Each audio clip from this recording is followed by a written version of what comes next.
Kia ora tātou, nau mai haere mai. Welcome to our council meeting of Wednesday, the 7th of September 2022. Special welcome to members of the public and those online. For those with phones going off, if you can put them on to silent, please. The meeting is being recorded and will be live streamed on our council's YouTube channel. Health and safety will be about to be displayed on the screen. For those familiar with it, it's our fire and emergency evacuation area is down near the clock tower, and that unlikely event of that happening next to the clock tower in the square Te Marae Hine. Smoking, obviously a non-smoking site. Defibrillator is located at front of house on the ground floor. Our toilets are just as you come in the link span there, men and women. And if there are any incidents, please report them to the committee administrator. For those online, please, if you could keep your cameras turned on and your microphones muted unless you're addressing the meeting. To councillors and presenters, please, if you could just give your name in the first instance, and we have Councillor Dingwell, which will be coming online a little bit later. So we'll move to our order of business, and first of all is apologies, and we have a later arrival for Councillor Dingwell. I'll look to move that, seconded by the Deputy Mayor, Councillor Hapara. Sorry, can I just put him for early departure? Thank you. That's fine. And Councillor Hapara with early departure. Okay, no other comments to that. We will vote, please.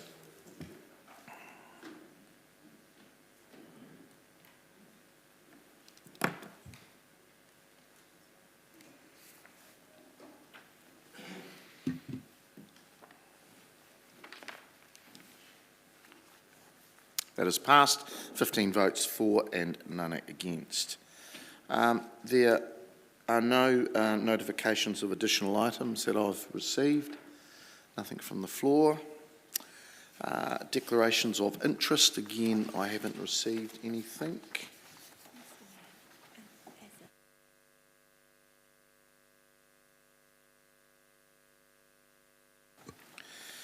Then move to number 4, which is the confirmation of our minutes. The council meeting of the 3rd of August 2022, part 1 publicly confirmed as a true and correct record. I'm happy to move that, second by the Deputy Mayor. Are there any matters arising? That's on page 7 of your papers. There being none, we will look to vote on these, please.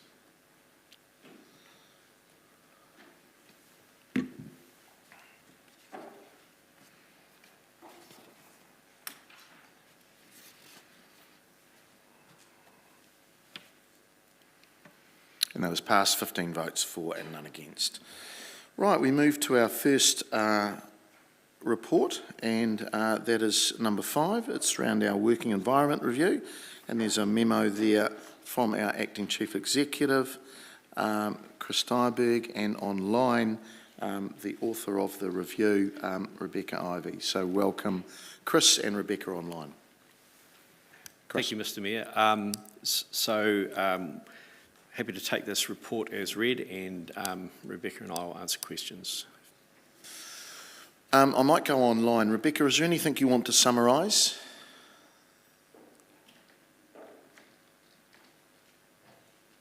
No, just a big thank you. Thank you, Mr Mayor. A big thank you for everyone who participated in the review. It was a great privilege to meet you all and to hear a little bit more about the work that you do, and I hope that in some small way the work that we've done here can help with that. Thank you. Thank you. So, councillors, the papers start at page 13, but the actual Travagis Brown Strategy to Action review is on page 15 through to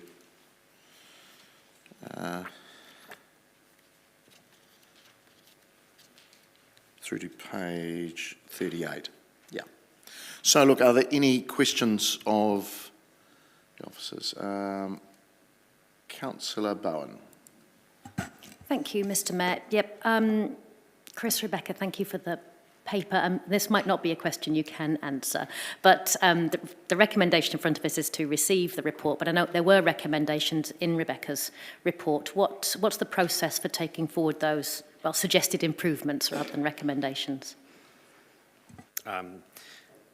Good question. I suppose there are a few, I suppose, are specifically probably for the new council to take on board, and that's fine. There are a couple that specifically relating to the leadership team. So, I mean, there's probably 7.3 re-establishing the meetings with elected, with the executive leadership team, and we've got a little bit of that of sync with those, but there's a commitment to do that, and certainly when Wade gets here, I think we will get into a better rhythm with that. There's the organisational health dashboard, and having a chat with Wayne about that, and I think there's some something that we can use to just improve our general reporting, which is good. And then the better reporting on CapEx activity, and that's an action that we already have underway anyway. We're looking at the quarterly report. We've already in the process of finalising the commissioning of someone to come and do an independent review on that. We will be engaging directly with councillors to get some input and what have you. So I think a couple we've already got underway, and so I don't think we need necessarily. I think they are underway apart from the ones directly that will need to involve the new training. So I think we've probably. And we can just keep tracking those. Excellent. Could I just get some clarification on the timeline for the organisational health dashboard, likely? Good to hear that's underway and a commitment to it, but when can we expect to see it? I might ask Wayne if he's got a view on that, please.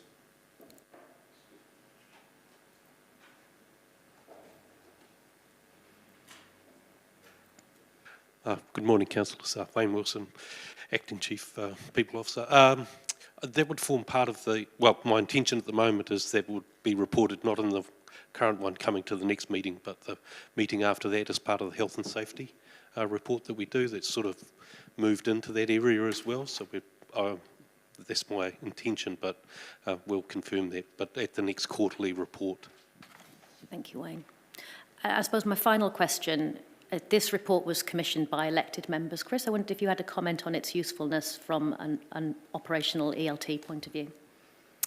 Thank you. Look, I think it's really useful. As I've reported in the past, the current leadership team has been going through a bit of work with Telergy around just how our effectiveness as a team. We've been doing 360-degree surveys that a number of you have participated in. So this is part of that to give us some sort of an independent view is incredibly useful. Unfortunately, it landed just after we'd had our last session with Telergy, but we've got a couple more coming up. So what we can then use this as something that we can then reflect on in terms of how we work and how we can be more effective, particularly in our relationship with elected members. So, look, I find it incredibly helpful. Thank you. Thank you, Mr. Mayor. Councillor Johnson. Thanks, Mr. Mayor. Thanks, Rebecca and Chris.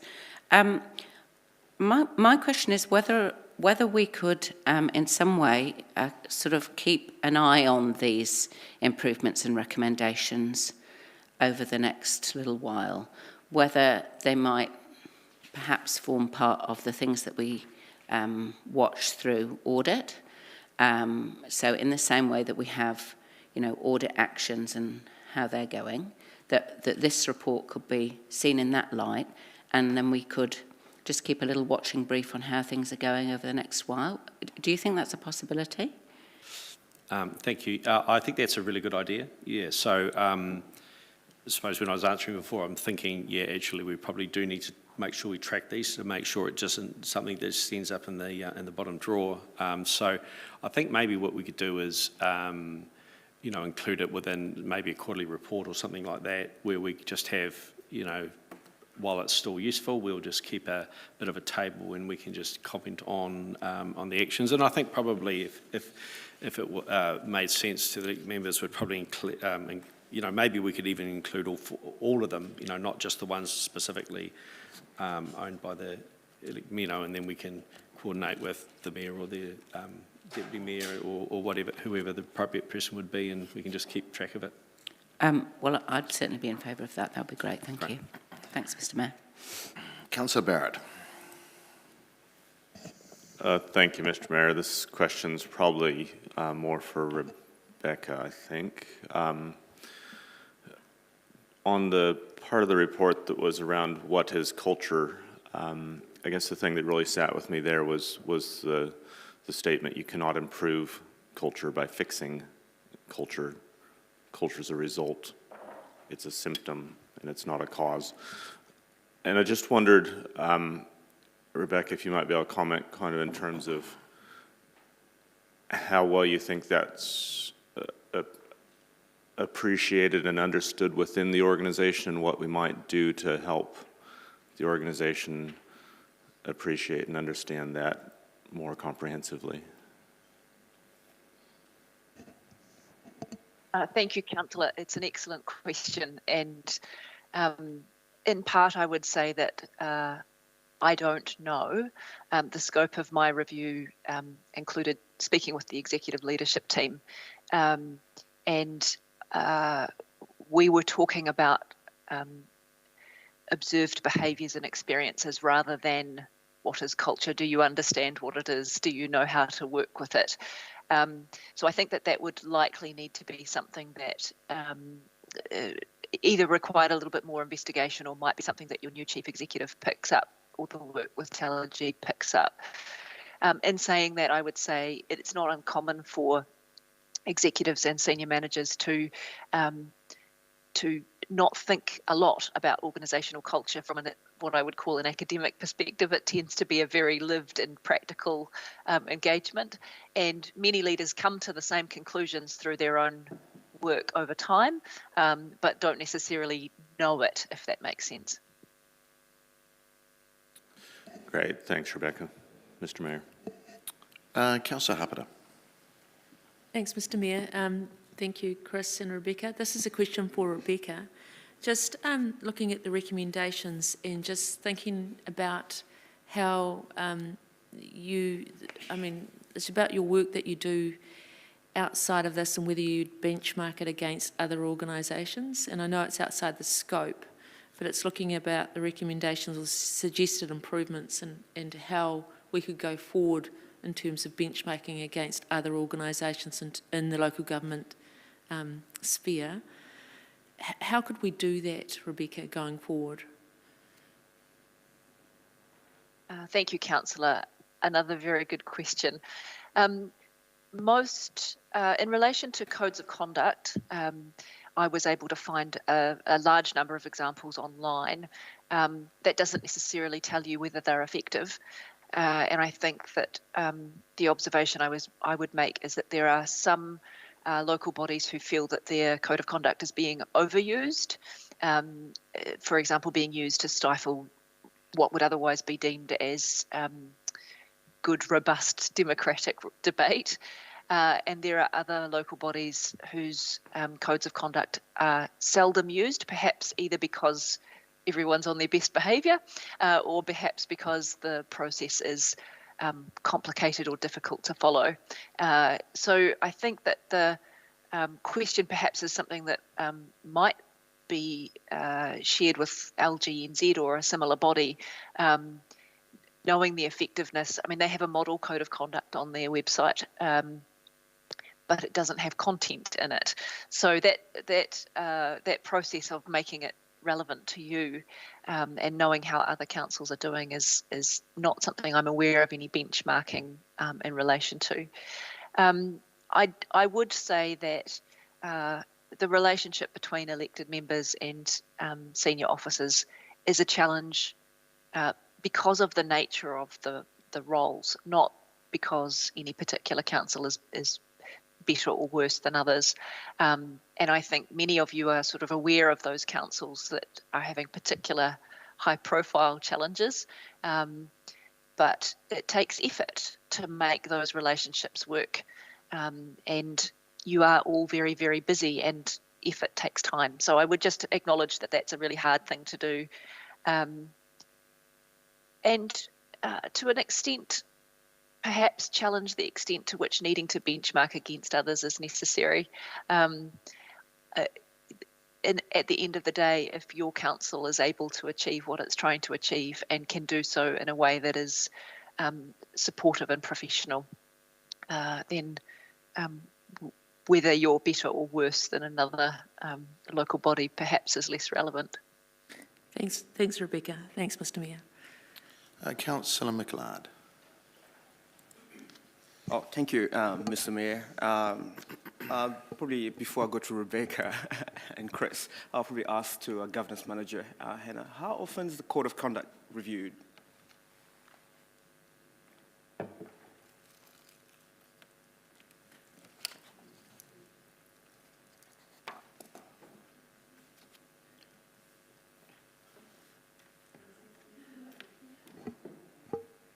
Through you, Mr. Mayor.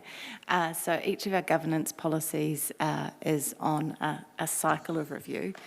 We do attempt to cycle everything so that we have them reviewed every term, and the code itself is put to every new council at the new triennium to adopt.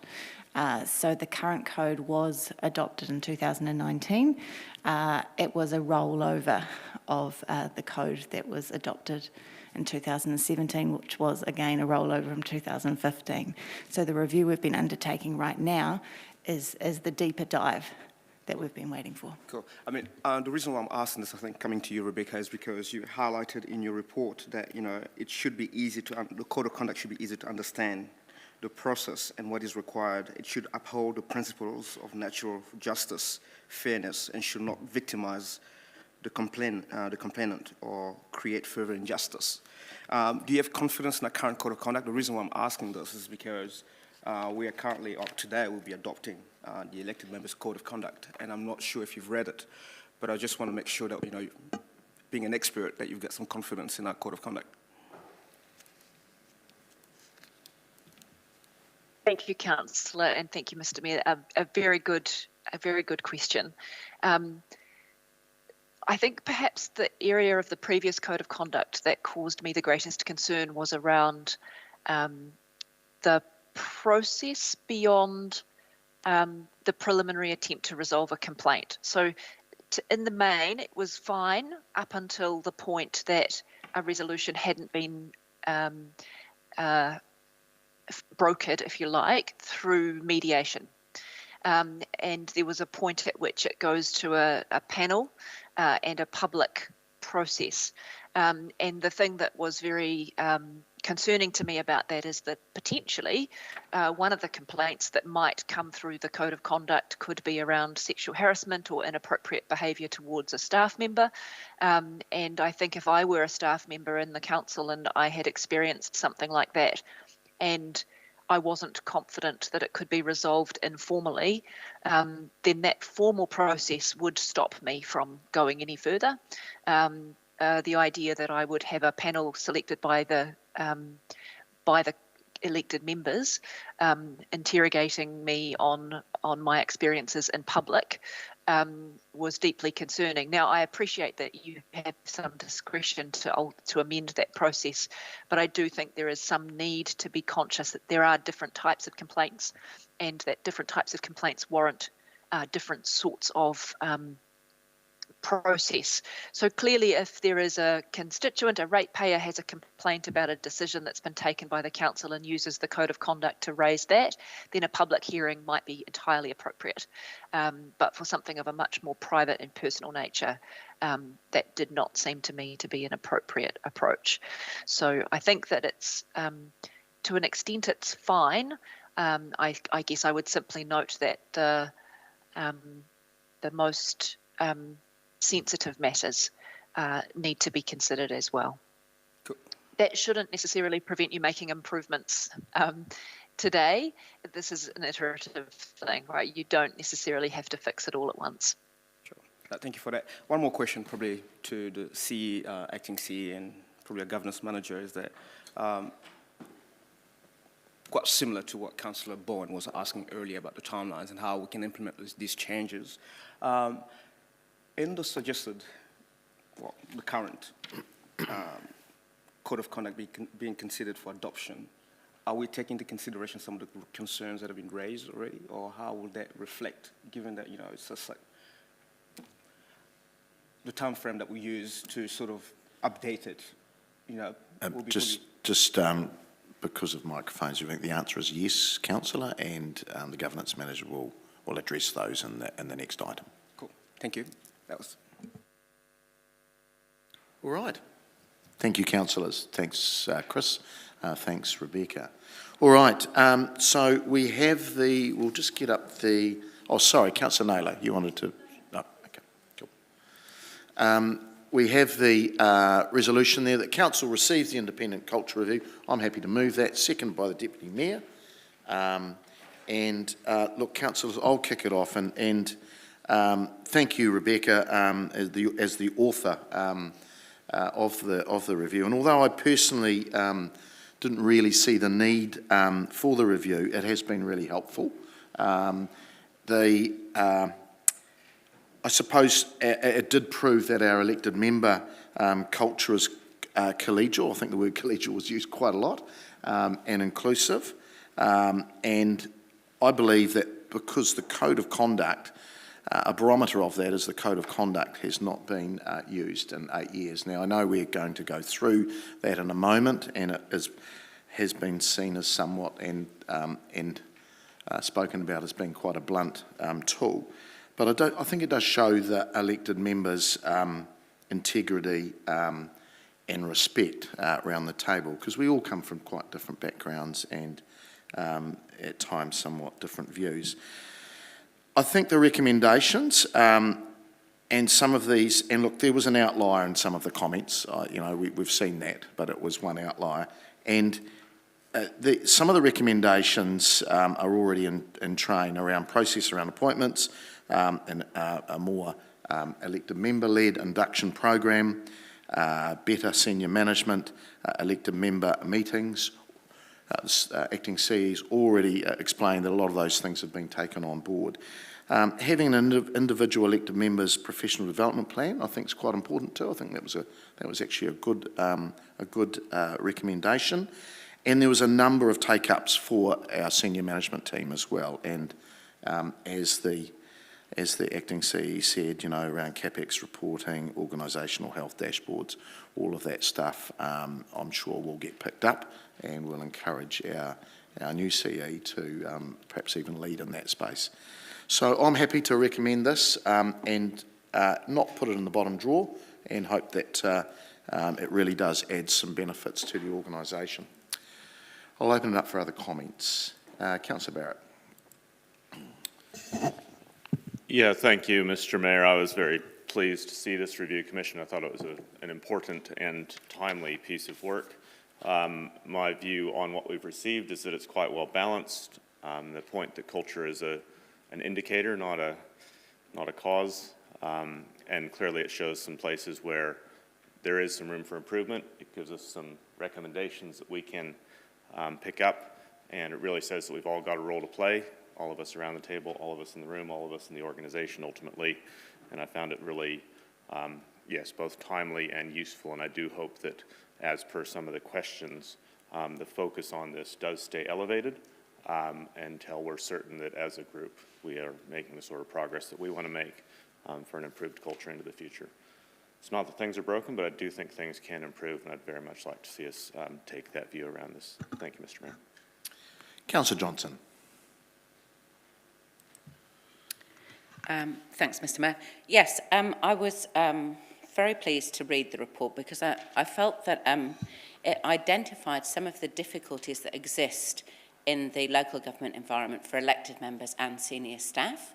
And I think, obviously, we only have the experience of our own council, but it's clear from the report that some of the frustrations, perhaps on both sides, are a feature of the system in which we find ourselves, as opposed to a function of the individuals themselves. And so I think that that's been a helpful understanding, certainly for me personally, to understand that the environment as a working environment is quite a tricky one.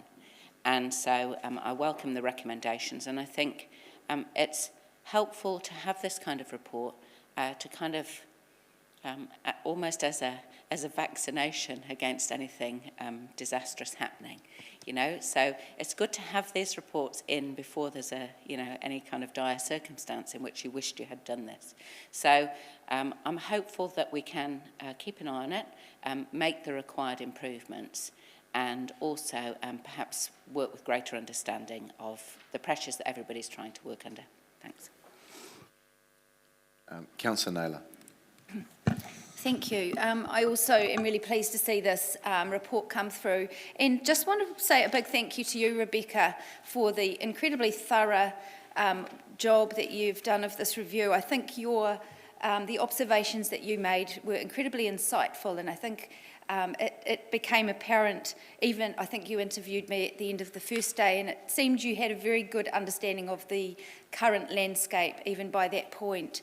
And just the thoroughness of your verbal feedback and your written feedback is very much appreciated. And I think the recommendations that you've made are really helpful, and I agree with other elected members. We definitely need to not put them in the bottom drawer. We do need to keep them in mind. I think the importance of a healthy culture and a healthy relationship between elected members and senior staff is critical for our ability to work effectively and deliver for our community. So I think this is incredibly worthwhile piece of work, and I do think even when things are mostly good, I think it's good to go, reflect and say, where can we do better? So I think this is a timely review, and certainly one that I'd like to see taken through to the next term of council. So thank you very much. Councillor Harper. Thanks, Mr Mayor. Also, just want to not repeat what everybody else has said, but do want to thank Rebecca for the work that she has done. I think she did do a great job in interviewing everybody around the council table, but also the ELT. I think it is a hard job to do that, and as a consultant I think you did do a great job, so thank you, Rebecca.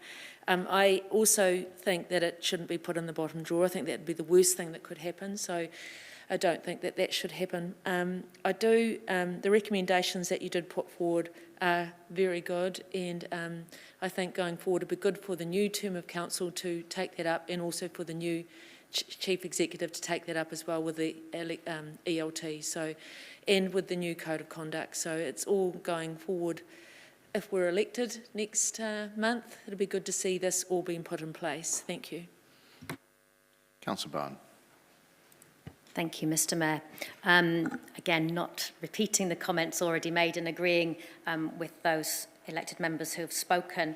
I was encouraged to hear in response to questions from our acting CE and our acting Chief People Officer that in a new triennium the observations made in Rebecca's excellent report will be picked up. And the reason for asking that in the chamber is because we are in this period of acting people in roles, and the last thing I think any of us would want to see is the very good observations made in this report lost in that transition process between new people in senior team and new people around this table. So I think it's important that we capture that procedurally, and that was my concern with just receiving the recommendation of receiving the report. I wanted to comment on the observations Rebecca made, because I think my experience of this process was that I understand how I see my role as an elected member, but I don't feel that I've always understood well how you all see your roles, and this process helped me to understand, I think, the different drivers and influences that we all bring to this council table, and that has been an incredibly positive experience for me, and I was grateful to Rebecca for her deep dive and challenging questioning sometimes into why I hold the views I hold, and I'm sure that was your experience as well. And I do also want to note, and thank you, Mr Mayor, for the changes we're already seeing that might have come without this report, but certainly align with this report in things like our induction process for elected members, that differentiation between the needs of new elected members and returning elected members, the theme that came through strongly in Rebecca's thoughts that we could spread that time of induction, to make it more effective for people. I think we're already seeing the kind of changes that will make this council stronger, more effective, and a better place for us all to work, whether that's staff or elected members. So I'm delighted to receive the report. Thank you. Thank you, councillors. Look, I like the term culture vaccination. That's a new one. Anyway, look, I too want to acknowledge Rebecca. Thank you for your work in this space. Also acknowledge colleagues around the table, because there's an old saying, it takes two to tango. And it's been a challenging term just with the environment we've been in. And we've seen councils around us and all over the Motu sort of work in against each other at times. And I think the potential's always there, but we've the integrity and respect around the table, I think, has been paramount, and I thank you for that. And I think the word understanding, which Councillor Bowen spoke about, cannot be underrated. And it's, to the management team, understanding what elected members do. Sometimes there is a little bit of lack of understanding. And likewise, how we understand the role of a senior management team and what they are doing, and the pressures that they're under. So on that note, just thank you to Chris, our acting CE, who has brought a new level of working together with us, and I appreciate and thank you, Chris, for that. And I think it does bode well for the new term of council, and thinking positively, I'm sure that we'll be able to pull some of these recommendations into that new term of council. So on that note, we will vote, please.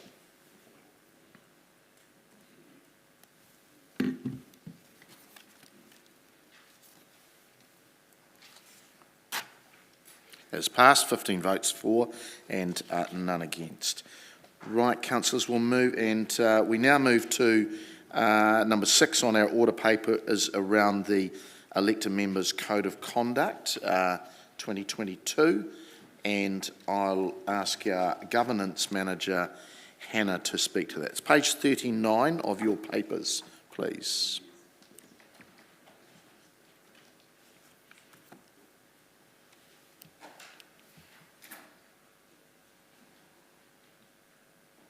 Oh, sorry, and Sarah. Thank you, Mr Mayor. Yes, I've got Sarah Claridge, our Democracy and Governance Advisor, who's been heavily involved in this work here. She's more familiar with the details of the questions when we get there, but I'll be happy to introduce the report, Mr Mayor. As referred to previously in Councillor McKellard's questions, this review is part of a regular review cycle of the code. You may remember back to September last year when we brought a report to you.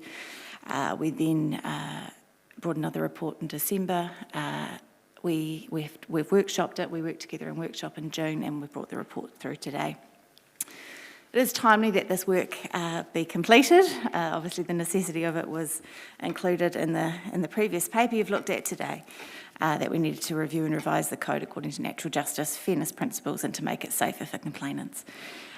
So, members, I would remind you that in adopting a code of conduct, you're really agreeing to the kind of culture and expectations that as elected members you wish to embody. The process for complaints, yes, is one part of the code, and that's there in Appendix C, and we have reviewed that quite closely. We also have our legal advisor, Kate Grace, online as well, who's really reviewed particularly the process of the complaints with a privacy lens applied against it, and removing the panel piece that you were discussing earlier today as well. The report itself, the cover memo, sets out, particularly in 2.2, what was discussed in that workshop I referred to earlier and has been incorporated in this draft. 2.3 covers the points that were raised at workshop that have been considered by officers but haven't been included, and I'm happy to cover any reasons for that verbally in questions, as well as what's in the memo. The revised code, of course, is attached, and the current code is there for your reference as well to compare. As officers, we're confident that this is an improved document, and we would encourage you to adopt it today, reminding you that you have to have a 75% agreement to change your code. The other thing that came up through this review process is the media and social media protocol that's also attached. That's been developed in response to concerns that have come from elected members, and it's there to provide a good practice guidance document for you. Happy to take any questions, Mr. Mayor. Great, thank you, Hannah. All right, nothing else to add there, Sarah? Okay.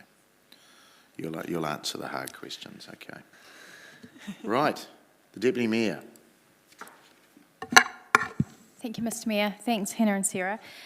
Just in regards to the recommendations that came through from the review that we just received, the specifics around, I guess, what should be included in the code and the approach we should be taking, do you see direct synergies with, I mean, I know these pieces of work were done separately, but do you see synergy with the recommendations that came through?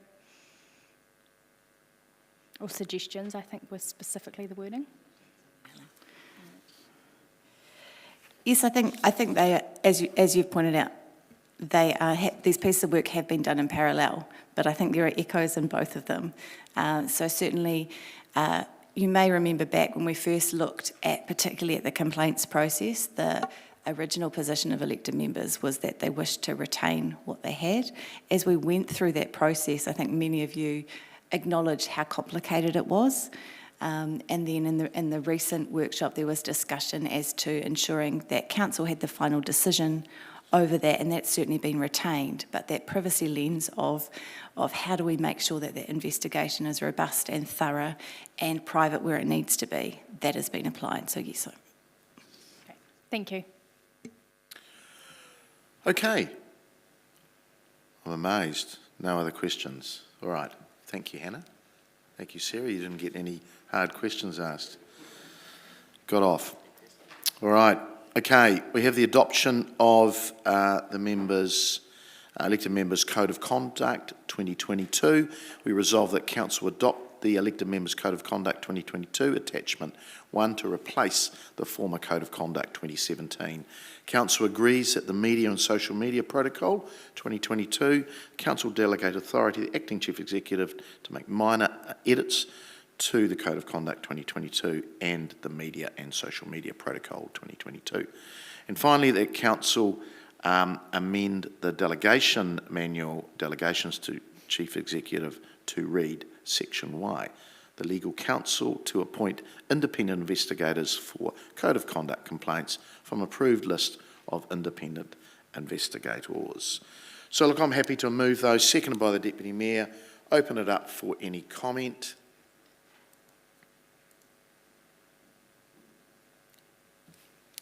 Councillor Johnson. Sorry, Mr. Mayor, you're hoping to get away with no comments.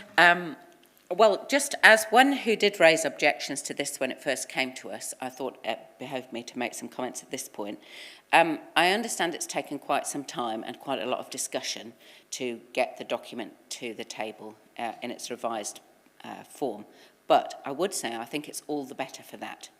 And I particularly appreciate the thought that's gone into the media and the social media protocol, which was an area of concern that I had in the last draft that was presented to us. So I think we've reached a point now where we've got good guidance on these areas, but also that elected members are not feeling silenced or unable to speak to the media.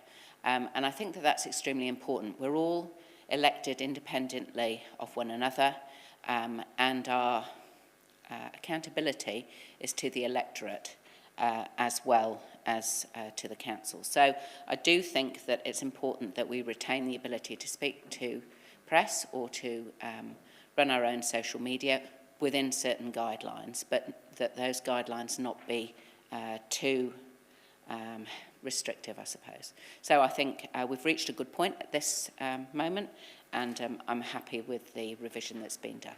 Thank you. Councillor Barrett.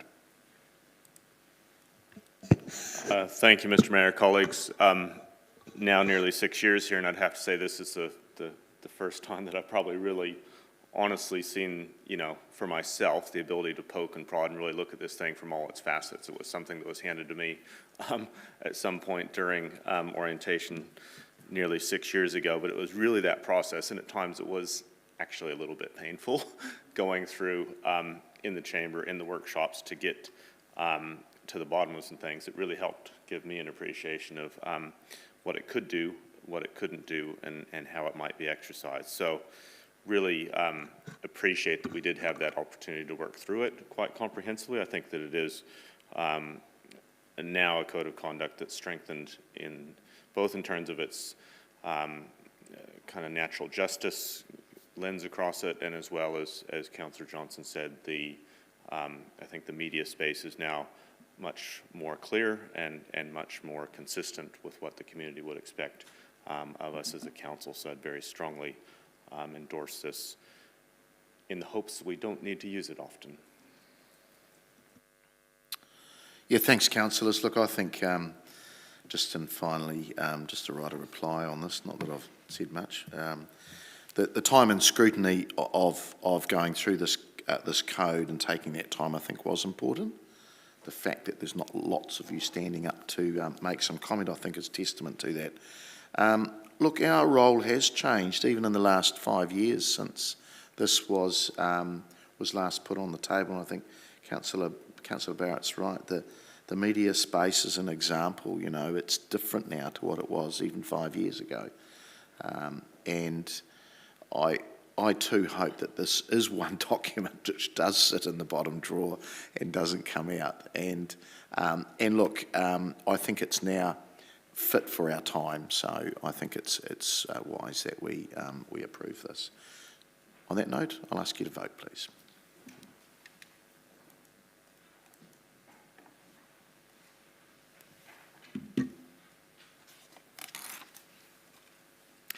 That has passed 15 votes for, none against. Thank you. Right, we now move to number 7 on the order paper, which is around the Better Off funding proposal from the Government's Three Waters Fund. And I'll ask the CFO, Cameron Mackay, to speak to that, please.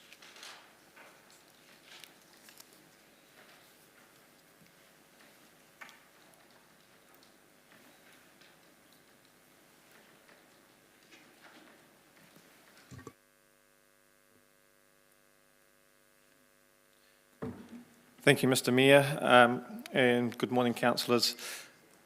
I'll take this report largely as read, but just make a few points to this. So this is in response to the DIA Three Water funding tranche 1 that we have the opportunity to uplift and put a proposal in for by 30 September. Through consultation and working with our partners Rangatani, we've agreed on a proposed series of projects to put forward in terms of the proposal, noting that these projects have to fit within the guidelines that the DIA set for us.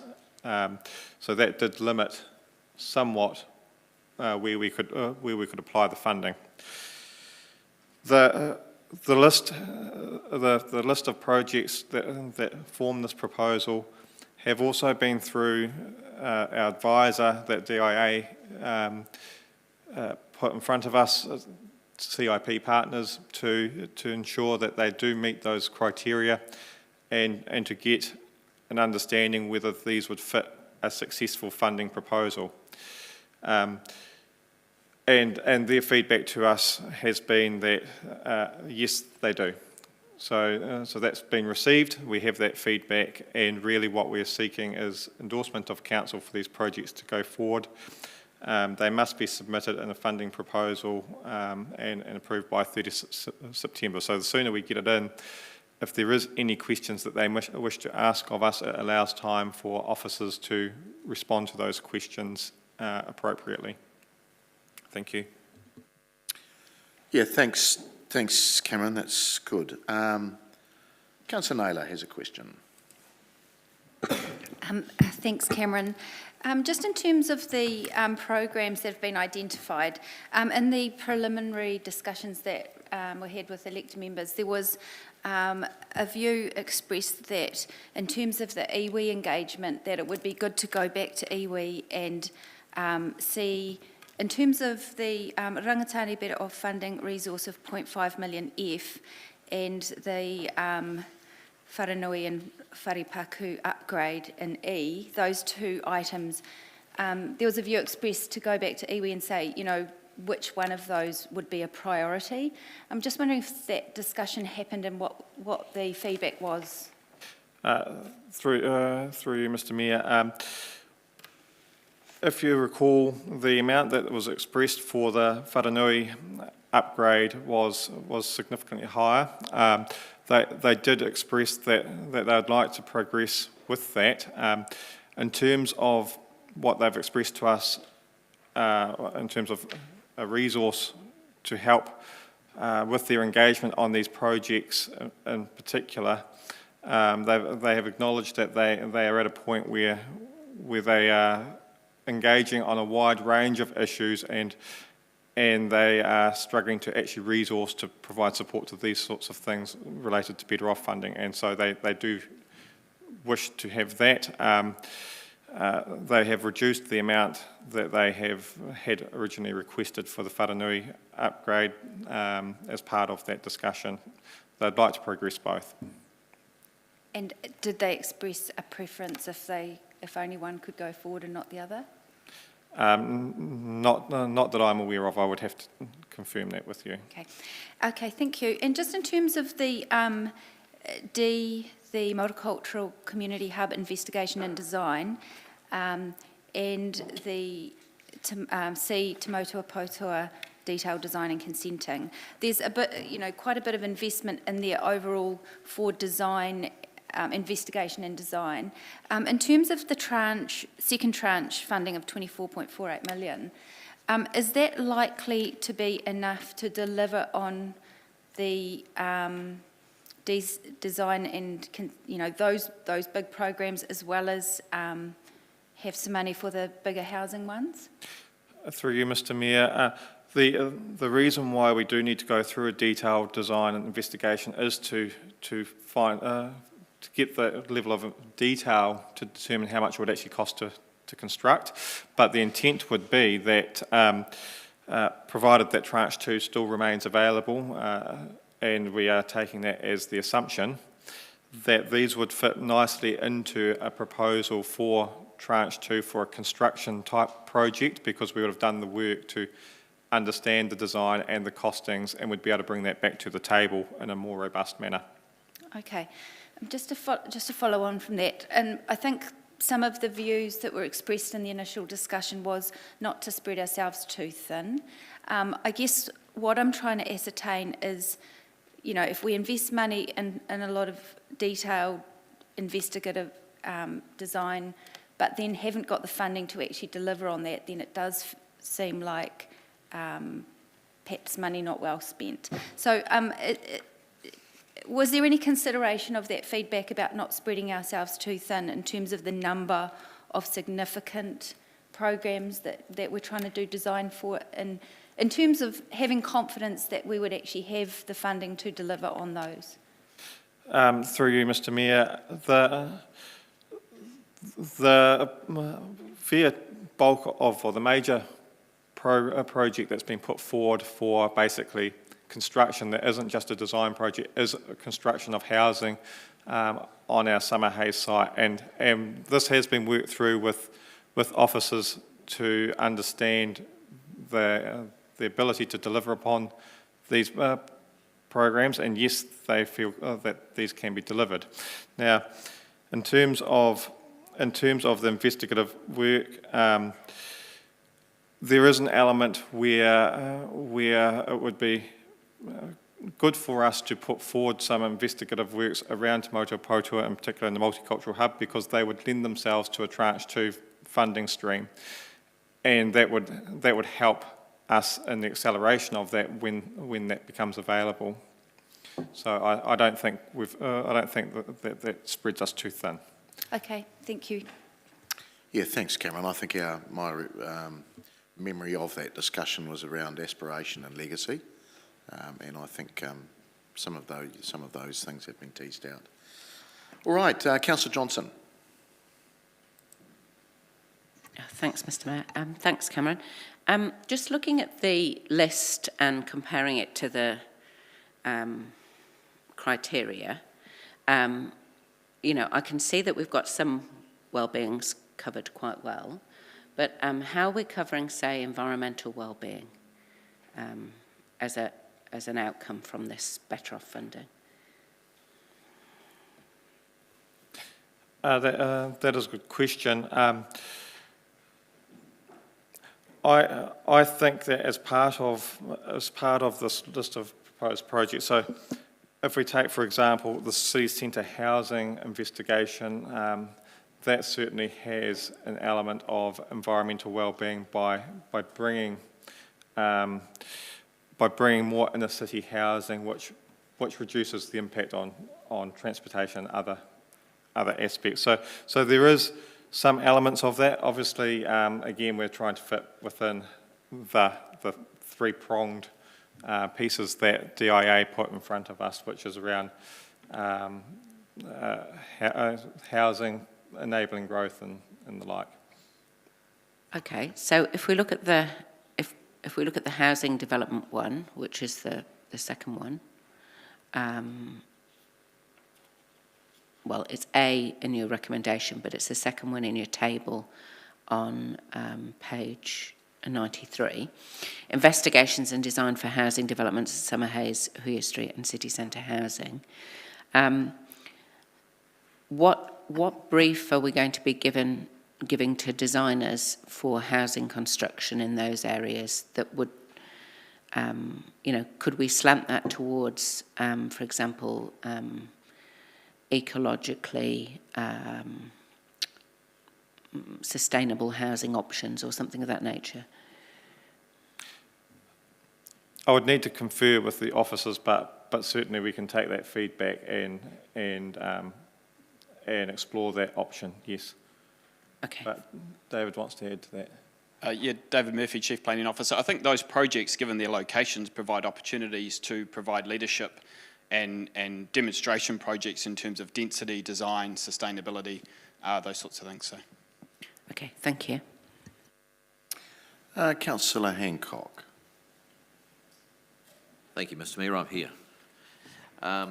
Yeah, thanks, Cameron. Look, I just got two very quick questions. The first of which is, under these proposals, there's a requirement for wellbeing assessments to be attached to each of the proposals. Can you just perhaps give us some comment? We don't actually have the detail of those wellbeing assessments, so can you perhaps just give us some commentary around the content of those assessments? Was there anything that was strengthens the case for one versus the other, or were the were there any weaknesses as well? Thanks. Through you, Mr Mayor, I don't have the detail of that right in front of me. I can confer and get an answer to you. I do have Hayley in the room, and I can confer and get an answer to you. But perhaps if we take the other question that you have. Yeah, thanks. And the second question is, yeah, just in respect of the multicultural facility proposal, do we have a line of sight with the civic and cultural precinct development, which is obviously under some long-term planning? Through you, Mr Mayor, so this was one of the requests that did come forward, and I believe has been highlighted as an issue, and we could use this investigation to feed into and in conjunction with the cultural precinct, civic and cultural precinct. Yeah, thanks, Mr Mayor. Do we have an answer to the first?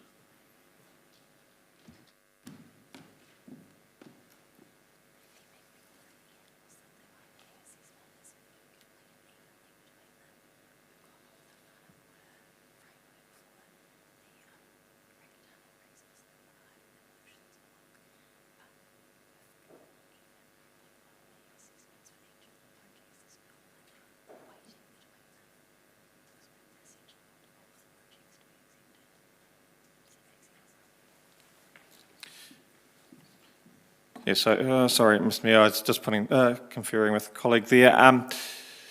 In terms of the wellbeing assessments, we've been working with CIP on that. We haven't given a particular weighting one over the other.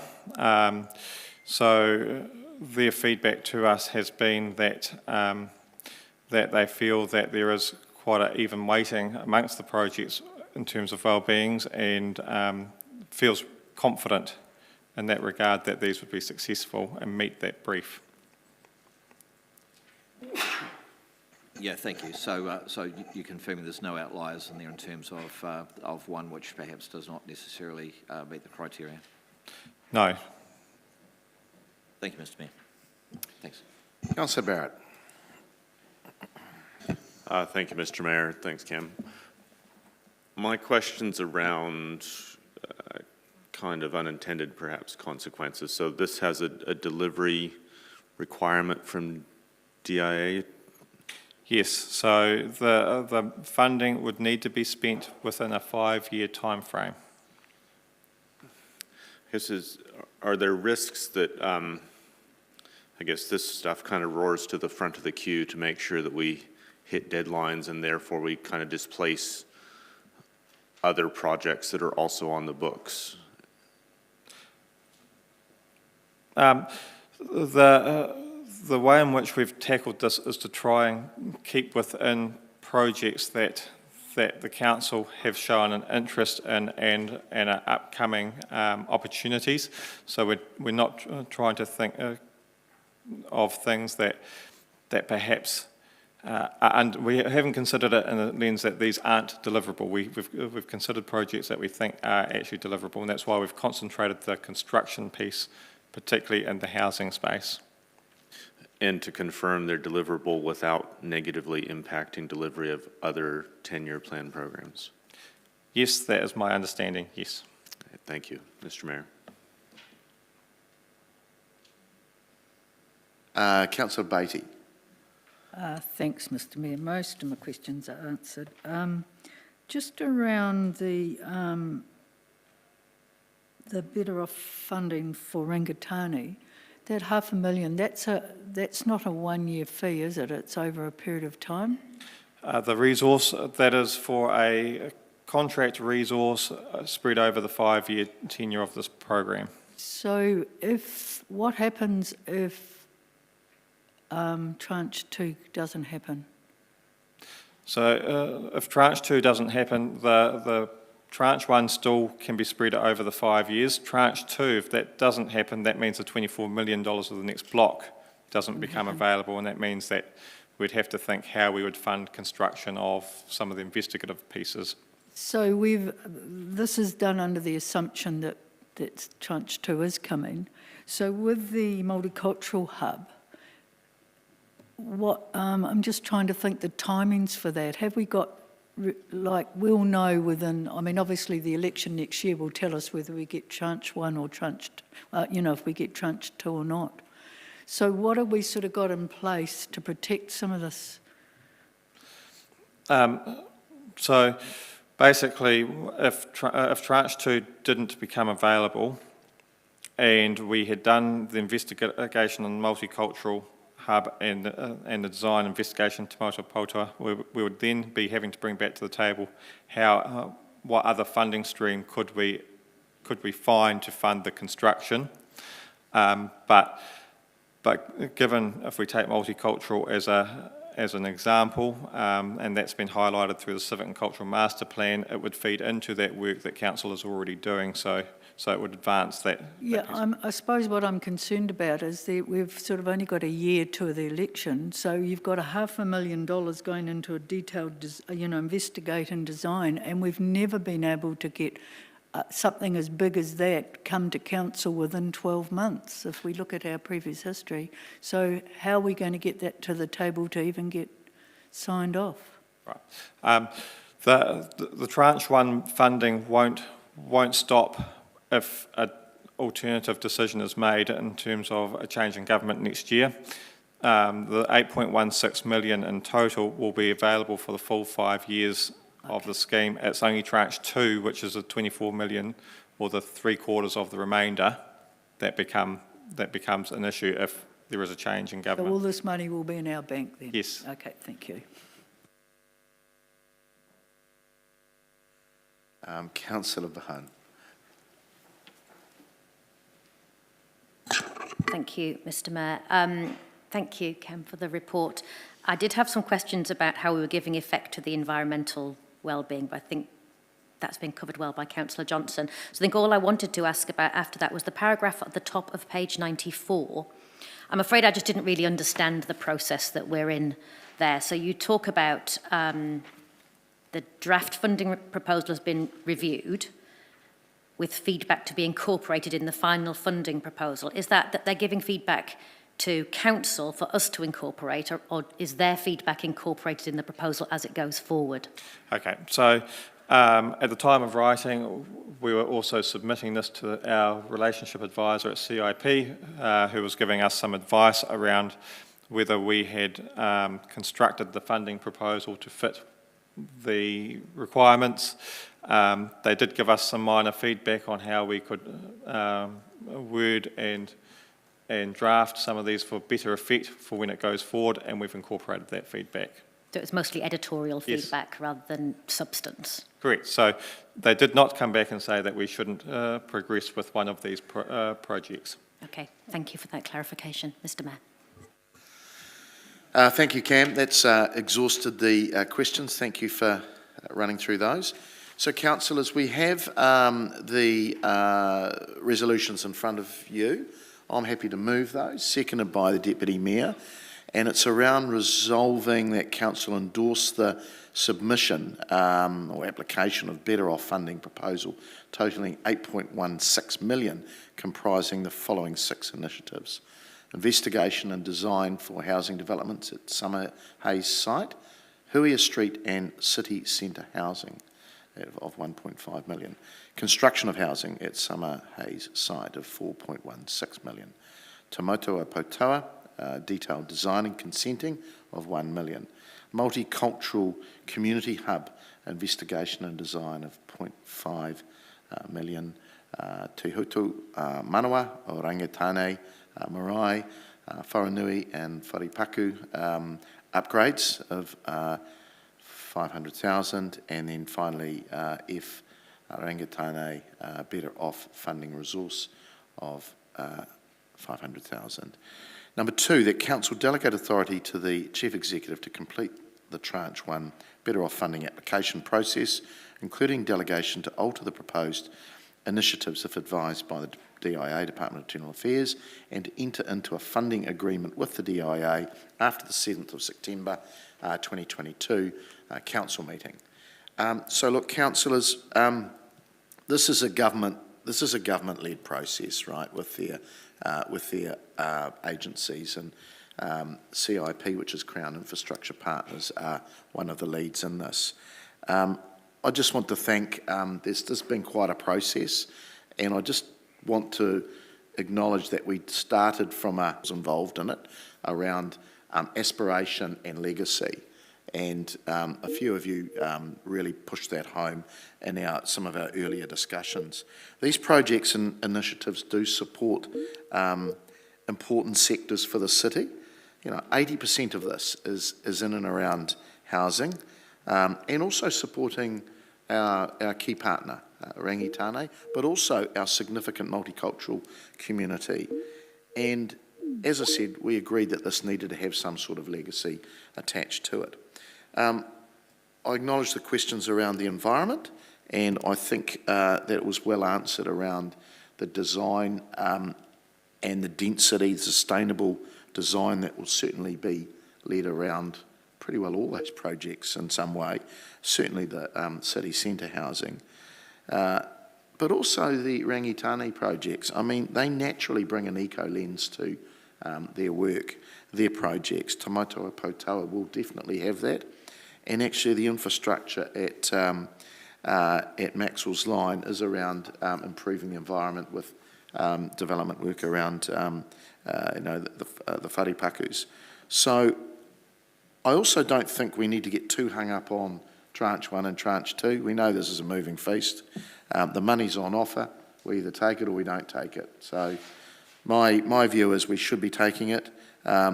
These all do link, these are not random projects either. They have come to us either through our partners or they're on our books of doing something. Housing's really important, and I think we should be supporting this. So I'd like to hope that you do support it, and we let the officers get on and do their job. I'll open it up for comments. Councillor Naylor. Thank you. Look, I do actually have really mixed feelings about this funding and the process in which we are undertaking to determine how to use this funding. I mean, of course, it's nice to receive money from the government, and I'll receive that with open hands, but it does feel like there are strings attached. It does feel a little bit like bribe money. It's frustrating to me that we cannot apply this funding to programs that we've already identified as being priority and are already in our long-term planning process. That is a frustration to me. So to have to use this money for programs that are outside of that, without any sort of process of engaging with the community and getting their feedback about what is important to them, is also quite difficult and limiting in my view. However, this is, we're not going to say no to this money. It's great to actually have the opportunity to invest. In terms of determining how to use that $8 million, I absolutely endorse the suggestions of investing in an aspirational legacy project. And looking at that list of 6 things, to me, that is really spreading that too thin, particularly when we understand what it takes to actually deliver on some of these big programs. I'm fully in support of the first 3 on that list. Investigations and designs for housing development, construction of housing at Summerhays, and the Te Motu-a-Potua detailed design. I think there's significant, even if we spent 24 million on those 3 things, I think that would easily use up that money quite quickly. In terms of the final 3, the multicultural investigation and design, and the Wharenui and Wharupaku upgrade, and the other Rangatane resource, in my view, I don't support those that being progressed at this point. I think we're better to not spread ourselves too thin, to focus on what has been identified as significantly important at this time in terms of housing.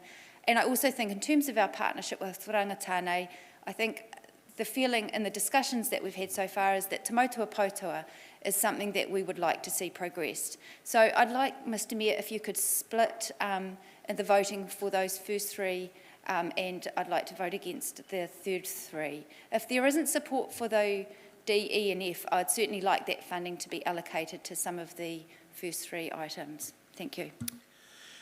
No problems, we can do that. Councillor Johnson. Thanks, Mr Mayor. I will be supporting the proposal as outlined in the paper.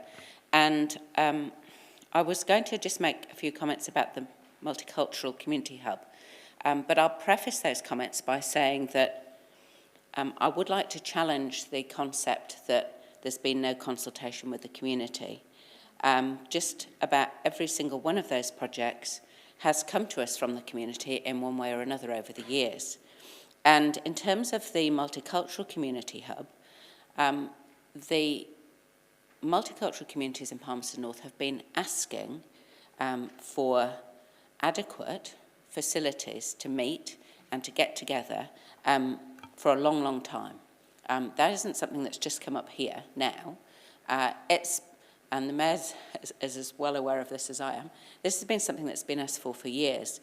And in fact, some of you may remember that the last Community Development Committee meeting, the Manawatu Multicultural Council mentioned at that meeting the need for expanded space, for meeting rooms, for them, for their increasing number of staff, for all of the extra programs that they're running, but also for individual ethnic communities to be able to have space, to have an office perhaps, to have enough room to meet. We've got some very large communities, individual communities within the multicultural community that are struggling to find regular meeting space. So I was actually very pleased that we were able to include this in the list. And I think when we talk about cultural well-being, we're often thinking about it in the lens of our partnership with Rangitane and Māori cultural well-being. But we shouldn't ignore the fact that we need to think about cultural well-being for the multicultural community that we've got here. And, you know, there isn't a councillor in this room that when they stand up an event doesn't say how proud they are to live in a multicultural city and how we've got over 130 ethnicities. And that's great, but we need to be moving past the words into the actual deeds here. So I strongly support the inclusion of this investigation, and I think it's a timely development given the really strong programmes that have been run out of the Multicultural Council at the moment. Thanks. Councillor Beattie.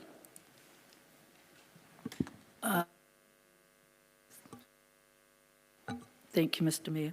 Well, I'm not going to look a gift horse in the mouth, so I'm happy to take the government's money.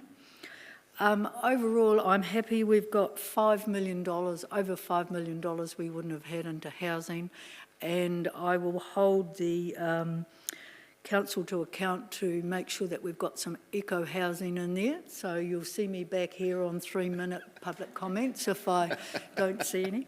As far as the distribution, I agree with Councillor Johnson. I mean, the multicultural hub is something that has been asked, I don't know how many times with different, I mean, the Bhutanese, I was talking to that, many times they've been wanting their own community, a place where they can go for their big events and things like that. So I've got no problems with that. And as far as the Rangitane money goes, that's it's only 12% of the total. And I think if you look at the partnership, we've asked them what they want, that's what they want. So we're in partnership with them, so it's 12%, so I think that's a fair divvy with them. So I'm comfortable to support the recommendations. Councillor Barrett. Thank you, Mr Mayor. Colleagues, I hadn't really intended to comment, but I did feel I needed to push back on the notion that this is somehow bribe money. I can wholeheartedly say that voting in favour of this in no way changes my rather dim view of the Three Waters proposal that the government has. The reality is we have globally, we are an outlier in terms of the very low level of central government investment into local government matters, and we see the results all around us. Challenges in infrastructure space, challenges in catalyzing key changes in the community. So I'm more than happy to see this investment come through, and do acknowledge and thank the officers for bringing through quite a comprehensive and broad list of options to us, which I was very much pleased to see further shortened into fewer projects that will hopefully have greater impact and will be recognized in due course as having legacy in this community, given the significance of the government's proposal in this space. To be honest, I would have been happy if the shortlist was even a bit shorter, but I do really value hearing from our partner at Rangitane, and you know, part of being in a partnership is listening to your partners, working with your partners, and acknowledging that their priority needs to be reflected. And so I'm quite happy and in fact proud to support the whole list as good for the city, and also speaking very well to our partnership with Rangitane. Councillor Barn.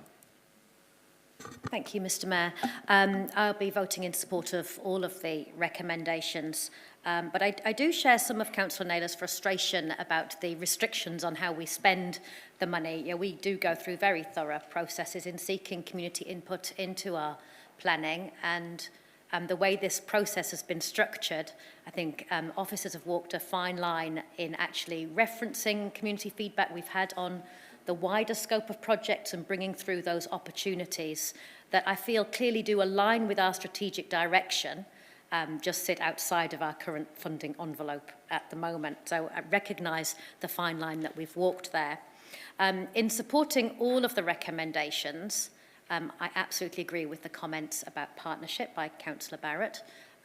That feels appropriate to me.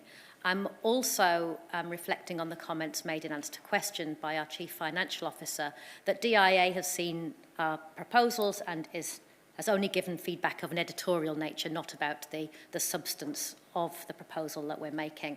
So if DIA are comfortable with where this is sitting, then I'm happy to take that guidance.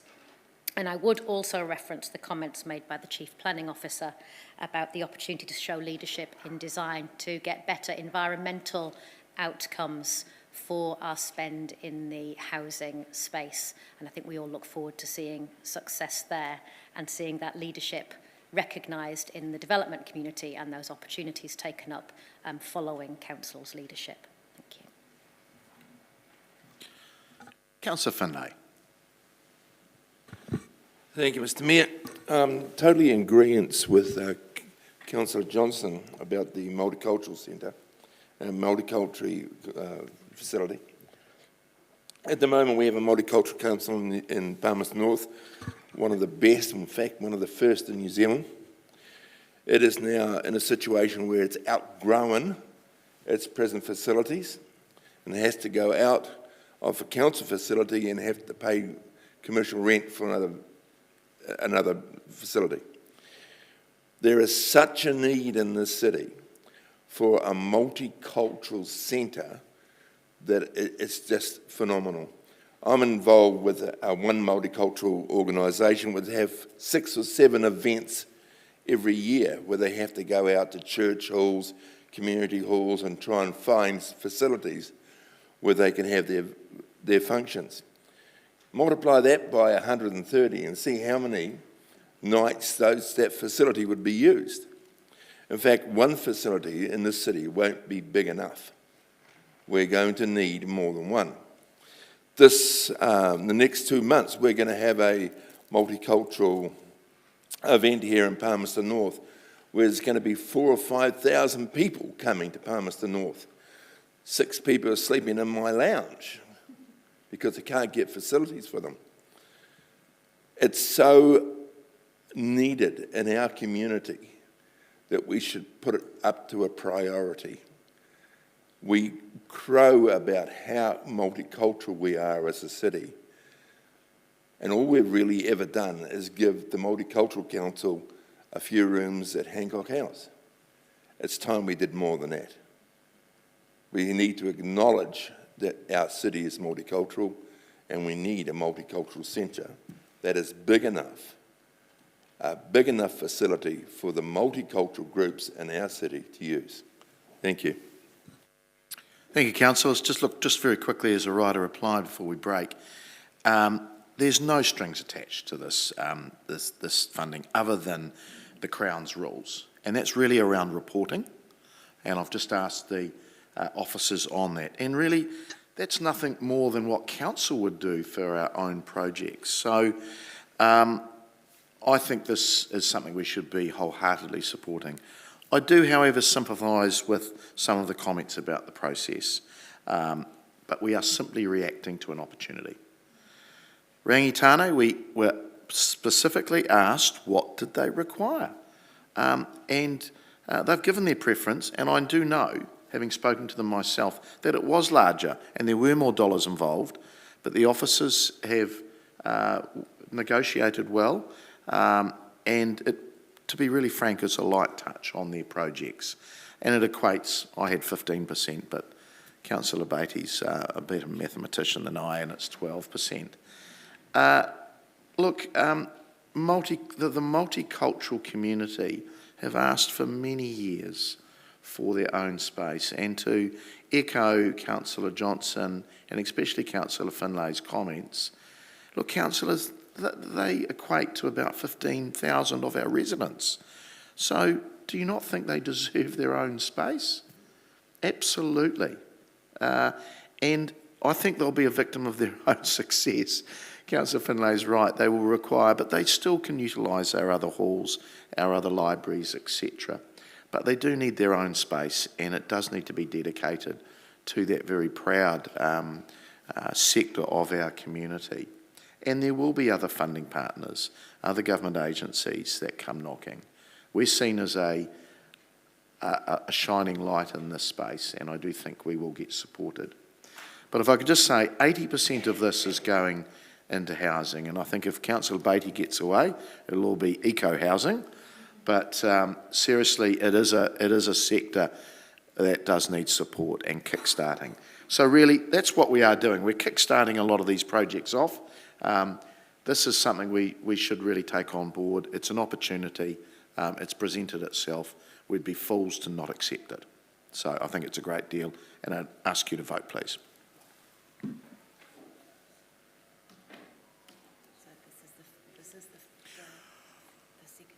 Okay, so we're splitting the vote. We were asked to split the vote. So this is the second three. So this is around the multicultural hub, the Maxwell's Line, Marae upgrades, and Rangitane's better off funding resource, really capability and capacity building. So the last three.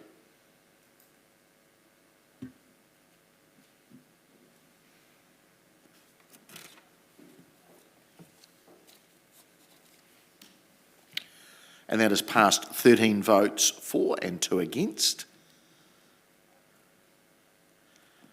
And now we'll come to the first three, which is around housing and just giving authority to the Chief Executive to get the application in on time. So if you could vote, please.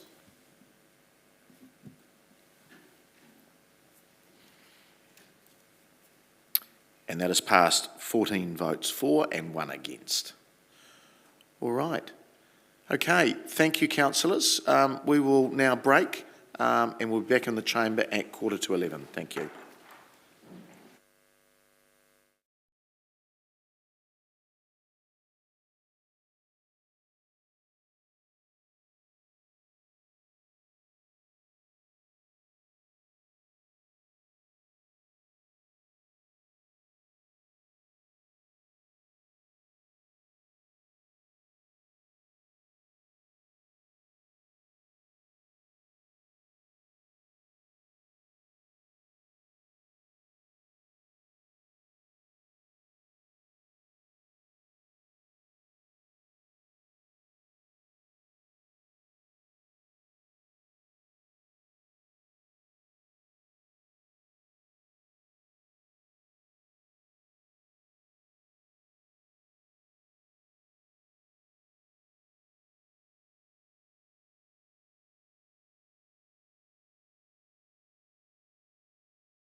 dealing with this one. Yeah. Next one. Sarah. Okay. Kia ora tātou, welcome back. Thank you, everybody. Now we're on to our next agenda item, which is number 8, around adoption of amendments to the delegations manual. I'll invite Sarah Claridge, our governance advisor, to speak to that. It's page 109 of your papers, councillors. Sarah. Good morning, Council. This is a quick administrative report. It is, officers have reviewed the delegation manual and made appropriate changes to the roles, and Council has a delegation to a change any new officers' roles, so we're just seeking Council approval. Thank you, Sarah. So this is mainly administration-wise, job titles, that sort of thing? Yes. Okay. Excellent. Thank you. All right, councillors, any questions of the officer? Councillor Barrett. Thank you, Mr. Mayor. Thanks, Sarah. Just had one question, which wasn't related to changes, but just trying to understand the rationale around one part of the manual. It's number 224, which is the top of page 149.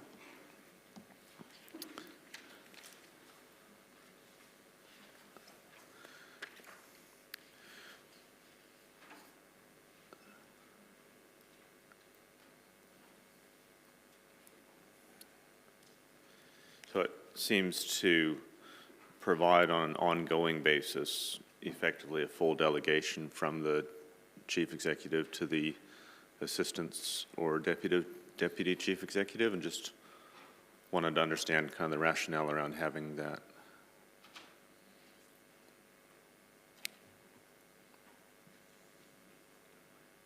So if a chief, this is outside of the scope of the report, Councillor, but through you, Mr. Mayor, should the chief executive be absent, then they appoint a deputy chief executive to act on their behalf in their absence. So this allows for that to happen. So this is more of an acting rather than either an assistant or a deputy. That's correct. We don't currently have a deputy chief executive, so the process is that the chief executive decides who will be the deputy chief executive to be able to pick up their responsibilities in their absence. So it's a temporary shift. Sounds like I got into a little bit of a semantic backwater there. Thank you for that answer, Mr. Mayor. Councillor Harpenden. Thanks, Mr. Mayor. Thank you, Sarah and Hannah. Did you put track changes in it so we could see where the changes were? We do have a track change document, but we haven't provided it to you. We can if you like. We've found sometimes when we do that it can be more confusing than helpful. Okay, so just for our benefit, what percentage of the document has been changed so we've got an understanding of that? So all the changes are listed there for you in the schedule, so you can see exactly what's been changed. Other than that, it's numbering, grammatical things, maybe adding an S to make sure that the verb matches the tense, for example. It's purely editorial. So the delegation to do the minor edits sits with myself. It's where there has been a new position created because of restructures within the organisation, a position that didn't exist before, where they do need to have some authority to act. That's where we need you as a council to agree. So that's set out A to F on page 111 of your papers. Thank you. Thanks, Mr. Mayor. Okay, that's exhausted any questions. Thank you, Hannah. Thank you, Sarah. So, councillors, we have the adoption of amendments to the delegations manual, and we resolve that council approve the amendments A to F to the delegations manual listed in attachment 1. I'm happy to move that, seconded by the Deputy Mayor. Are there any comments? There being none, we will vote. Oh, sorry, Councillor Beattie? Okay, all right.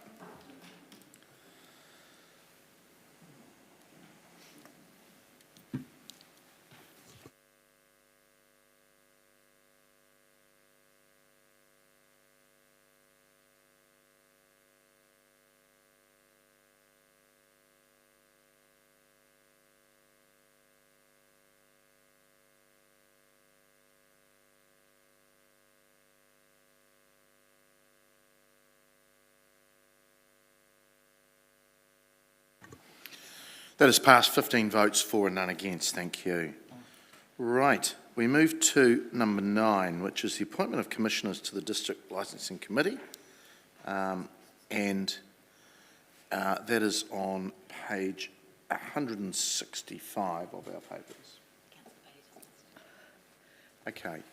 Mr Mayor, sorry, I forgot that I had a conflict of interest with this one, so I just pull away from that.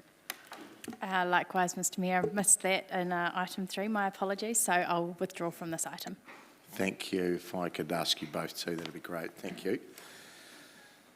Right, Sarah, over to you. Okay. So this report has been written to allow the current members of the DLC to continue until their term ends in November 2023. So it's just to allow those members that are stepping down this election to actually continue on the DLC, and they'll become commissioners so that they can still chair DLC meetings as required. Okay, thank you. Are there any questions of Sarah? I may just start before I go to Councillor Naylor. This is a practice which is used in other councils, obviously. Yes, it is. Okay, thank you. Councillor Naylor. Thank you, Sarah. Just in 1.4, you talk about the deputy chair position being vacant, and that can remain vacant till 2023. I guess part of the purpose of having a deputy chair is if the chair, for whatever reason, can't be there on the day, that they can fill in. What would be the situation in the absence of having a deputy chair if the chair was unable to attend a meeting? If there was no chair or deputy chair, then the meeting could not take place. So hence why the report is asking for 2 commissioners to be appointed, and therefore a commissioner can chair the DLC meeting. Yep, I understand that. It's more about the decision to leave the deputy chair role as vacant. I'm just trying to understand the rationale of why I think that was vacated in May, and why perhaps it's been left for so long without filling that role. We've been able to manage without a deputy chair at this stage, and officers are fairly confident if we continue with the same list of people that the committee will be able to continue as normal until the date it is due to retire. We're just sort of, if we had to appoint a new deputy chair, it would have to be a councillor, and therefore, because the councillor who was the deputy chair doesn't want to take that position, it would require a whole new appointments process to take place. So that, Councillor, that can happen quite quickly in the new triennium. Yep. So, Okay. thank you. Thank you. Councillor Johnson. Thanks, Mr Mayor. Thanks, Sarah. I just know under 2.3 that we're going to be in a situation of having 4 members of the 5-member committee whose terms all finish at the same time. And has any thought been given to varying the length of time that Councillor Rutherford and Councillor Beattie might be appointed for, so that we don't have a big turnover of people at one time? Through you, Mr Mayor. Yes, thought has been given to it. It was for that very reason that we varied the term. So the 5th member would have a different end term, so we're very aware of that. So when we do the next round of recruitment, we will be able to consider different lengths. The Act allows us to appoint someone for up to 5 years rather than 3 years, so we'll be able to do that in the next round. But right now, you're asking us to approve appointing Councillor Beattie and Councillor Rutherford as commissioners until November 2023. So is there a reason why we're not, why are we giving them the same end date as the other 2 members of the committee, so that we've got 4 people stepping down at that point? Why are we not giving them a different end date? That's my question, really. This report is not asking you to extend the term. status quo report, so we're asking you to add the appointment of commissioner to the term date that's already been agreed by the council. Potentially we could have brought a report to you to ask you to extend the term, but by doing that the proper process or the better process would have been to go out and recruit entirely. Okay, I've got you. Thank you. Okay, thank you, Hannah. Thank you, Sarah.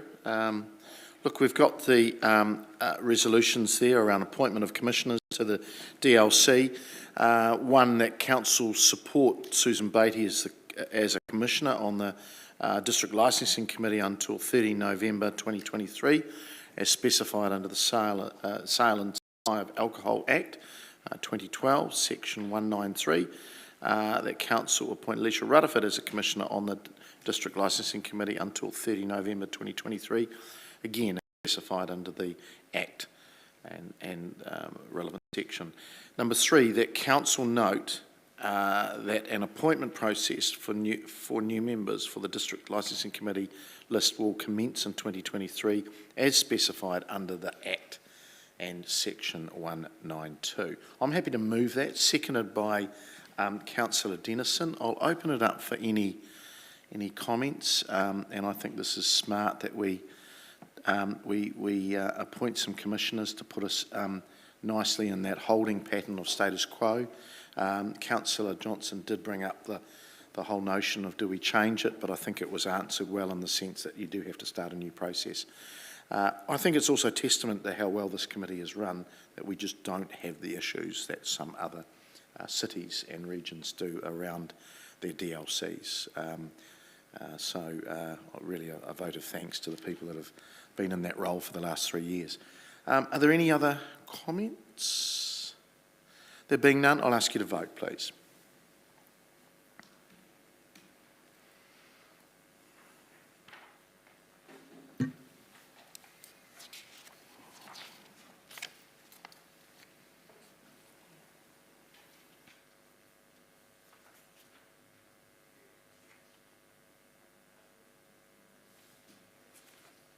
And that is passed with 11 votes for and 1 abstention. Thank you. You may come back to the table. All right, we now move to number 10 on our order paper, and that is around the Chief Executive Performance Review process or program and relevant support. And that's on page 169, and I'll ask the Deputy Mayor to speak to that, please. Thank you, Mr Mayor. So just briefly, you'll all be familiar with the process that we've recently undertaken, engaging Streamline HR to review the way we carry out the Chief Executive's performance review process. In June, we agreed in principle to the new process, which was largely putting that back in the hands of the full council and really just allocating a representative to work alongside the Mayor in engaging directly with the Chief Executive at some key points throughout the year. The recommendation in the report is to engage Streamline to provide support to that process for a year, and that's largely just to ensure that actually the new process that we've undertaken isn't, I guess that we don't drop the ball on it by trying to then go into a new term of council with a new Chief Executive and a new process is juggling a few things at once. So engaging some external support to ensure that that is a success. Whether that continues after a year or not will be up to elected members to determine, or perhaps the level of support may be scaled back. But to ensure we get success out of the work that we've put in, my recommendation was that we do actually continue with this. There was a question earlier on in the process from an elected member around whether we would go out to market essentially to engage with a service. And the reason that I don't think that that would be in the best interest is because Streamline have designed a process for us, and if we were then to hand that process to another consultant, as an example, and say, support us with this particular process, we may not get the best results because it's not a process that they've been a party to designing or recommending. So I think that probably covers it. That's a summary of the report, essentially. In terms of budgets, there is currently budget for support to elected members. It's $20,000 a year. It is used for a range of different things, not specifically just this. And so the budgets can be reviewed in the new term once committee structure and the specific detail of what that process will look like. But effectively, there is currently a budget in there, but it's not specifically tagged to this. Great, thank you. Councillors, any questions? Councillor Naylor. Thank you. In terms of, in 1.1, in terms of the work that Council contracted Streamline to do, to review and provide advice, was there ever a written report provided with their advice or appraisal process? Yes, that went through the June committee meeting, their recommendations. So what was provided in June, I asked the question then again, was there a written report? And there wasn't at that point. And I think that the suggestion was that might still come, but so there wasn't a written report with that June paper, so has there not been a... No, there was a report, I guess a verbal reporting was given to elected members directly from Streamline after they did their review and made their recommendations. So they talked through all of their recommendations, and there was a Teams call with them prior to, I'm fairly certain that was prior to the council meeting, where we then formally received it and adopted or in principle adopted to undertake the new process. So the reporting was all done. Yep, I'm aware of the verbal report, but just I had, that was done at very short notice, and I was looking for a written report which never seemed to be provided. So I just thought I'd check if that had actually been done. But it doesn't sound like it. Is that...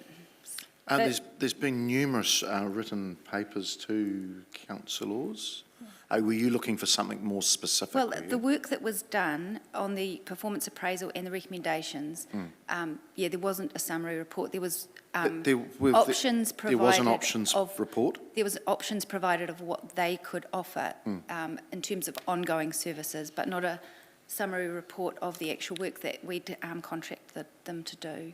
It wasn't the work that they carried out, and what we asked them to put options to was certainly in writing. It wasn't. Okay, that hasn't been... Yeah, that has been circulated. I've got it. Everything that I've been given has been circulated to elected members. Okay, perhaps I'll move on. The procurement for this type of work, how would that normally happen? You mentioned that it would go out to market, or... So as chair of the Chief Executive's Performance Review Panel, I've got delegation to engage directly with consultants to support the process. And so I guess the process would be whatever I determine it to be, because I'm currently given that delegation under that role. Okay, so in terms of moving to the next term, I'm not sure who this perhaps might be a Hannah question. In terms of, because we're about to conclude this term and move into a next term, and the structure hasn't been determined yet for the new traineum, in terms of that, would it make more sense to make a decision like how we're going to move on with how we're going to engage a consultant in work? Would it make more sense to leave that till the committee structure is determined for the new traineum? Just give Hannah a moment to get to the microphone.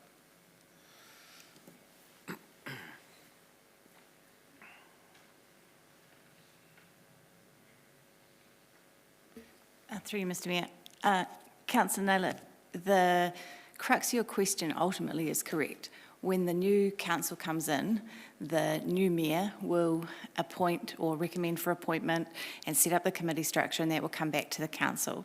So that will be the point at which the decision as to whether to have a Chief Executive Performance Review panel or a committee or whatever that structure will be will happen. Having said that, this work has happened throughout this calendar year, and I've just looked back and the attachments to that June report did include timeframes as to what point in the year would be the most appropriate to do what parts of the performance appraisal process. And as a part of that, as this council agreed that you would undertake particular surveys to set yourselves up to be successful with the new Chief Executive. And those pieces of work have been undertaken. So as I understand it, what the Deputy Mayor is suggesting here is you've started this piece of work. In order for it to be successful, let's work with the company that has put this process in place. And then once we know what the new structure is, and once we know who the new council is, then you can decide long-term whether that's what you want to do or not. Okay, thank you.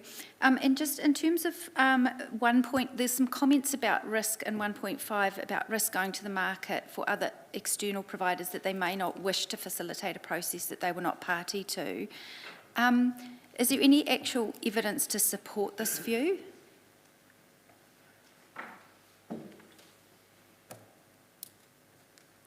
I haven't included any evidence in my report. This is from conversations that I've had with different people who work in the HR space.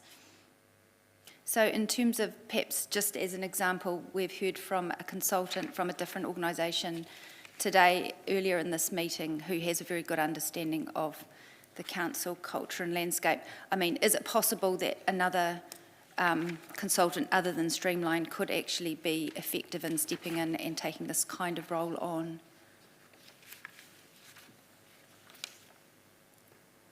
I can't answer that. The conversation that I've had with people who work in the HR space for different organisations outside of Streamline have suggested that they would want to look at what was in place, but actually they would lead out their own process. We could ask the acting chief of people and performance, because this is his area of expertise, around some general comments, but yeah, I can't answer that. Through you, Mr. Chair. Mr. Mayor, Wayne Wilson, Acting People and Performance Officer.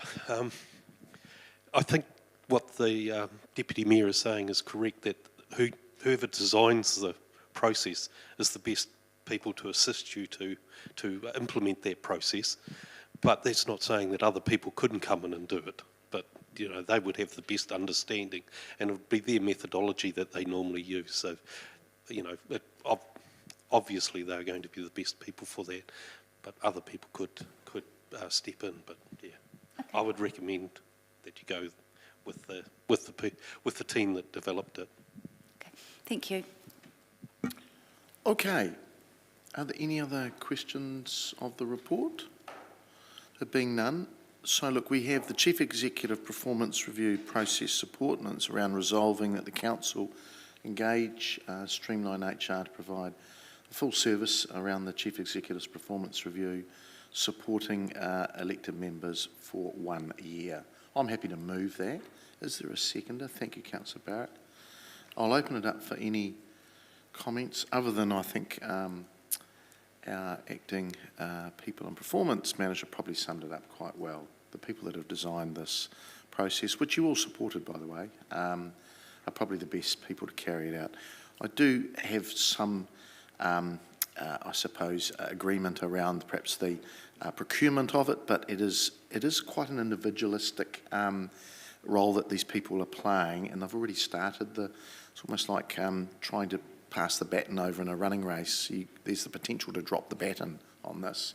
So I think we should let the runner continue the race, if you want to use that analogy, and let them carry it out. It's for 1 year, so we've locked ourselves in for a year. If this does proceed, it doesn't mean to say we can't put it out for a procurement or a tender in year 2 and year 3.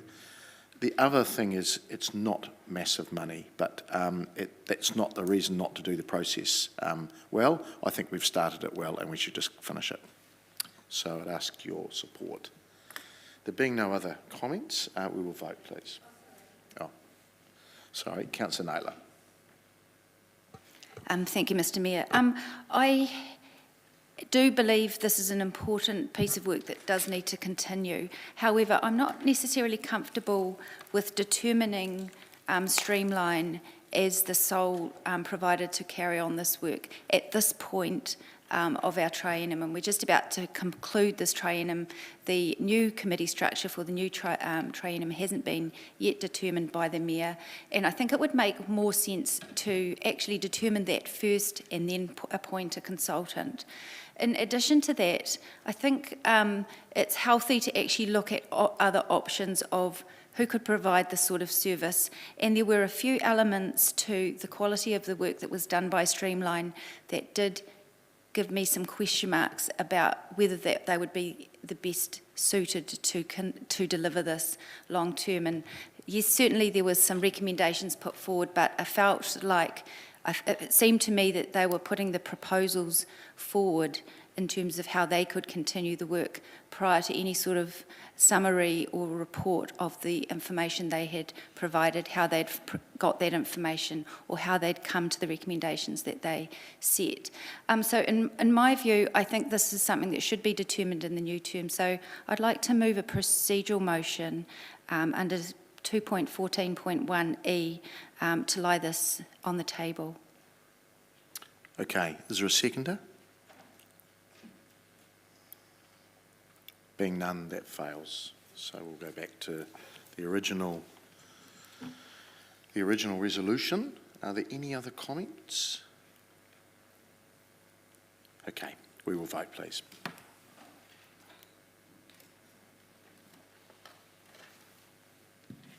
And that is passed, 13 votes for and 1 against. Thank you. Right, we'll move through. Before we go to the council work schedule, which is number 11, I just want to signal that an earlier part 2 paper around Waka Kotahi's Streets for People capital budget, which was in part 2, will now come forward into part 1. The reason for that is it was embargoed, but this is now passed, and it will, I'll look to, we're just noting that it will now be discussed, unless there's any objection to that. There doesn't seem to be, that we will discuss that in a few moments. Right, okay. Right, we'll now move to number 11, which is our council work schedule, and that's on page 171. The acting chief executive, if he wants to speak to that. I'm not sure if he does. No, he doesn't. Look, I just would have to say that I don't want to go another term of having nothing on council's work schedule. So we'll try and fill this out a little bit more for the council, because this is the council, the top committee of your council. And it's been, in terms of reference, somewhat depowered this table. So I'll be, if I'm lucky enough to be in this seat going forward, I'm just going to signal that we will try and give the council some more work to do. Okay. All right. Well, I'll look to move the council work schedule, September 2022, moved by myself, second by the Deputy Mayor. Are there any comments? There being none, I'll ask you to vote, please.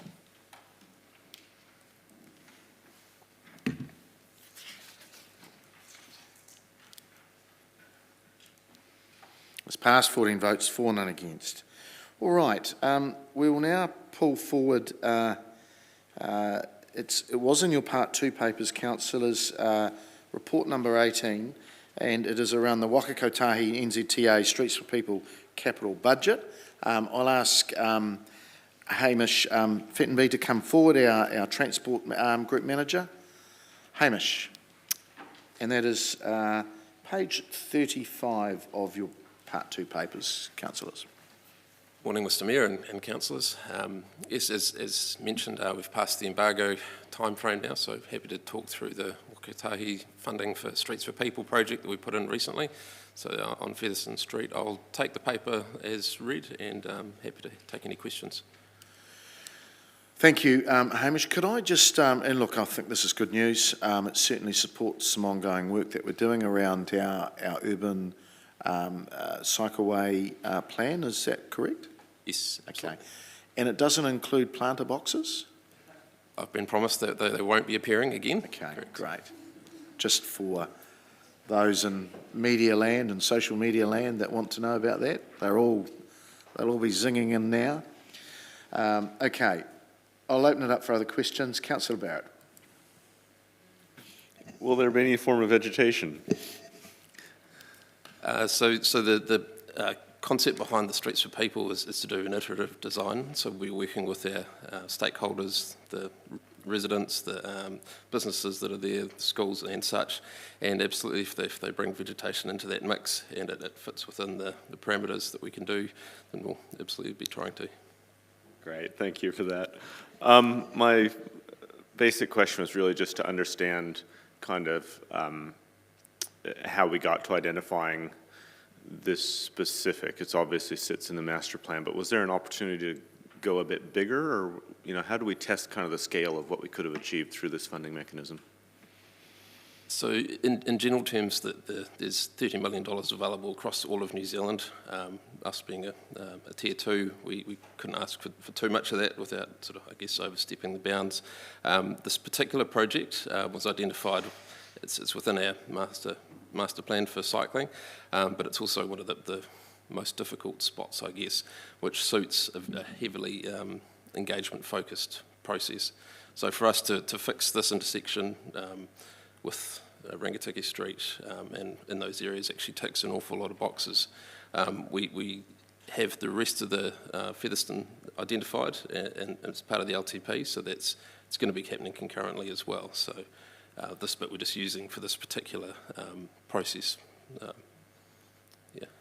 Thanks. I guess what I'm trying to understand is accepting that there's a finite amount of money in the pot, but also noting that regional cities and Palmerston North specifically has not done well, I would say, over the years in terms of securing central government investment into this sort of infrastructure. Did we contemplate going bigger? Yes, we did. We initially put our hand up for as much of it as we could, but we had to scale it back based on the availability of that fund to service multiple regions, I guess. Thank you, Hamish. Mr Mayor. All right, thank you, Hamish. Oh, no. Councillor Johnson. Thanks, Mr Mayor. I was just waiting to see if Councillor Barrett was going to ask the questions. Are you able to give us a bit more detail, I suppose, on what might be envisaged? So it's a very general kind of description. So, other than ruling things in and out, are you able to give us a bit more of a description of what's planned? Sure, through you, Mr Mayor. So, as I sort of hinted at a little bit earlier, it's an iterative design process. So we'll be talking through the multiple different options. Ideally, we'd like to see a separated cycleway so that the traffic and the cyclists and pedestrians are separated from each other in some way or form, but that will come out as part of the process. So in this project, the rest of this financial year, we'll be doing that iterative process with the public and making sure that we come up with something. So we won't actually be doing any construction for quite some time until that's landed completely. Apologies for the vagueness, but that's the intent behind it, is to actually work with the community to come up with something that works. Okay, so when you're talking about the community, are we talking about the whole of Palmerston North? Are we talking about people that live on Featherston Street? We're talking about the cycling community? Like, who are you going to be working with specifically? Yes, so all of those people and the schools, and in fact we actually have an engagement policy which Liv is chomping at the bit to talk about, so I'll ask her to come and answer that one. That would be lovely to hear about that. Thank you. Thank you. You have just, We have just started working on the engagement plan. The first round of what we'll be doing is essentially the key businesses and the key people, this big schools, that, I guess, bigger catchment area, but we are going to be making it public from the get-go, and we will be doing like significant engagement, more engagement and more working with our community than we've probably ever done on any cycleway in our city before. So I guess the question about like what we might see, that's where it's an exciting opportunity where it could potentially be more than just a cycleway. We could look at other potential things to build in to improve the safety. We just got the crash statistics. There's been 172 crashes in this area within the last 10 years. So room for improvement. Yes, just to add to that, so anything we do needs to improve safety for all road users, not just the cyclists. So we want to, minimise the interactions between the different modes. There's a lot of movements going into McDonald's and Mitre 10 and all that sort of thing that interacts with the pedestrians, with the cyclists, and there's been all sorts of accidents, as mentioned there, that we need to... So whatever we come up with, well, it may have a cycleway involved in it, we need to also solve some of those other problems. And just so you know, Waka Kotahi are also looking at that intersection from their perspective as well. That's on their job plan for the next couple of years as well. So we're going to tie in with that project. Okay, that's good. Thank you. So just a further question to that, because you both jumped to a program and a road or a street. It's not listed on the resolution. So we are talking specifically about Featherston Street. Is that right? Correct. Okay. So, and that includes the Rangitikei Featherston Street intersection, is that right? The catchment area is Aroha Street to North Street, so if you're picturing the dairy to Central Normal. Right. No, that's more than that. So you're talking past Mitre 10 and Palmerston North Boys High. To North Street, correct. Yeah, to North Street. Yeah, Central Normal's on the other side of Rangitikei. Yes, so Aroha Street on the Central Normal side. Right, yeah. Okay, cool. All right. Councillor Hapeta. Thanks, Mr Mayor. Thank you. When you're talking consultation and you're talking about modes, are you talking about scooters as well? Because they have become a lot more popular with different generations and using the cycleway and the roads for what we're talking about. We'll be talking to people about every mode of transport, so walking, cycling, scooters, cars, trucks, you name it. We'll be looking at all of it as part of the engagement and how we build a safer street. So wouldn't we be needing a bylaw for our scooters? Because the way we've got it at the moment, scooters can go anywhere and do anything. Oh, you mean whether the scooters could use the cycle lane? I think that's a Waka Kotahi requirement currently, that they can't. I'd have to investigate that and get back to you. Sorry, I'll listen the acting CEO to speak to this. Yeah, yeah, thanks. That's a really good question. And you may recall that we had a bit of a discussion around this when we were talking about scooters generally. So at the moment, you can't actually use a scooter in a cycle lane. That's a Waka Kotahi issue. But I believe it is going through a process, and what we expect is that it'll be changed so that you can. But yeah, so it's not something we can control by a bylaw. But they use them on, sorry, I'm not into comment, but I'm trying to put this into a question. The use is on footpaths, so is that going to be covered by this as well? You mean first? The comments that are coming to us from the community is we love the scooters, but there is issues. So I'm just... So the government's doing that work. I think what Chris is trying to say, the government's doing that work, and I'd say by the time we start some construction, we'll know where we're heading with Waka Kotahi and a nationwide rule on this. That's correctly, and I guess we'll be testing whatever the final design is against that new set of guidelines from Waka Kotahi. But it just feels like they can do whatever they want, so wherever they want. Yeah, well, that's why Waka Kotahi are trying to give some firm direction. Yeah. And my understanding, and I'm down in Wellington next week with the board of Waka Kotahi, is that's pretty close. Thank you. Councillor Naylor. Thank you. Look, this seems like a pretty good opportunity in terms of the 90% external funding that it attracts. However, I'm presuming that it will take some staff time and effort to deliver. And in the context of the rest of the capital program for this year, has there been any consideration of whether there are other programs that perhaps might need to be pushed out as to accommodate this work? Through you, Mr Mayor, I'll defer to Sarah. She's got a comment on that one. Through you, Mr Chair, Mr Mayor, and thank you, Councillor Naylor, for the question. Yes, there has been. So part of what we've been looking at is not just in the transport budget, but across the portfolio, just testing some of the impacts on staffing for other things.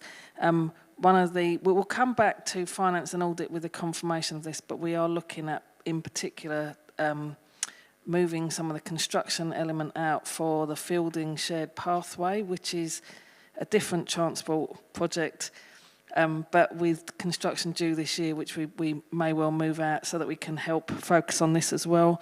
But we're also looking at a couple of other things just to pull them out of the construction budget this year and put into next year so that we can focus more on these design elements. Great. So we'll come back to finance and audit with that. Thank you. Happy to hear that. Thank you. Okay. Now, just one final question from me. The traffic light, does this include traffic lights for like cycle phasing, or is that just going to come into the design of it all? Yes, absolutely. That'll be part of that design process to optimise it for those users as well. Because with Palmerston North Boys High, it's like a swarm of bees that just turn up and they just engulf the intersection, and then they just move forward to the honeybee. And it would be great to have some sort of control over those lights with cycle phasing. Yes, it's a really busy intersection, and there actually has been some deaths in and around that area. Yeah. Okay. All right, that's exhausted the questions. Thank you. So, councillors, our NZTA Waka Kotahi Streets for People capital budget change around resolving that council delegate authority to the chief executive to sign a Streets for People. We should have got a patent on that name. Streets for People funding agreement with Waka Kotahi for $1.875 million over 2022-23 and 23-24 years at a funding assistant rate or FAR rate of 90%. Wouldn't that be great to get all of those? That council approved the following alterations to the budget for program 1559, citywide urban cycle infrastructure network improvements to reflect both the additional capital new expenditure and additional subsidy revenue. An increase of 625,000 in the 2022-23 capital new budget, with council's contribution of 62,500 being brought forward from the 2023-24 year to 2022-23. See Figure 2. B, an increase to the capital subsidy revenue budget in 2022-23 year of 562,500. And C, an increase of 1.25 million in the 23-24 annual budget for capital new, and an increase to the capital subsidy revenue budget of 1.125 million. I'm very happy to move that. Seconded by Councillor Barrett. Look, councillors, again, I do think we should have a crack at them about our name, our city centre Streets for People name, but I think it's really appropriately named. 30 million in this wider project, and I think it's, as Councillor Barrett sort of said, we haven't got our fair share, so to get nearly 2 million I think is a real win, and like the government's Better Off funding a little bit earlier in our meeting, we should be taking this opportunity. We have this in our planned work. It's pretty well signalled that our main cycle routes, and Featherston Street is an arterial route. It has a number of schools, a number of residents, but it is a very busy street. I was a parent when a boy got killed at Palmerston North Boys High, and the poor driver of that big vehicle did not even know that he'd taken out somebody. So it's really important that we improve the safety there of that piece of road. That's why I teased out the questions with Hamish around the light phasing. I think it's a thing we've got to do a lot of catch up on. We don't have cycle phasing, and we should have it at just about every main intersection. Now, I know that comes with cost, and it's a prioritisation decision, but as we start to turn the, excuse the pun, the cycle and the wheels of mode change, and we're really well placed to take advantage of this as a city in terms of cycling. So I think it's a no-brainer. I thank the officers for really chasing this work, all this funding, and look really forward to, and it sounds like we're going to be bringing our community with us around the consultation. It'll be difficult for some, but knowing that road relatively well, as long as we can find some sort of options for some of our businesses, we will have a better street out of it. So ask you to support it. Councillor Naylor. Thank you. I concur with the Mayor's comments. This is absolutely, fantastic to read this paper and see that we can attract this level of external funding for work that is really important for us to be able to progress. And further to that, I'm really pleased to hear from officers that they have considered the workload that this will mean in terms of the staff capacity when there's already a big workload on in terms of the delivery of the capital program. So I'm really pleased to hear that there has already some thinking gone into thinking about what can be pushed out to accommodate this without overloading staff. So yeah, this is really positive, a really good news story, so I'm really happy to support it.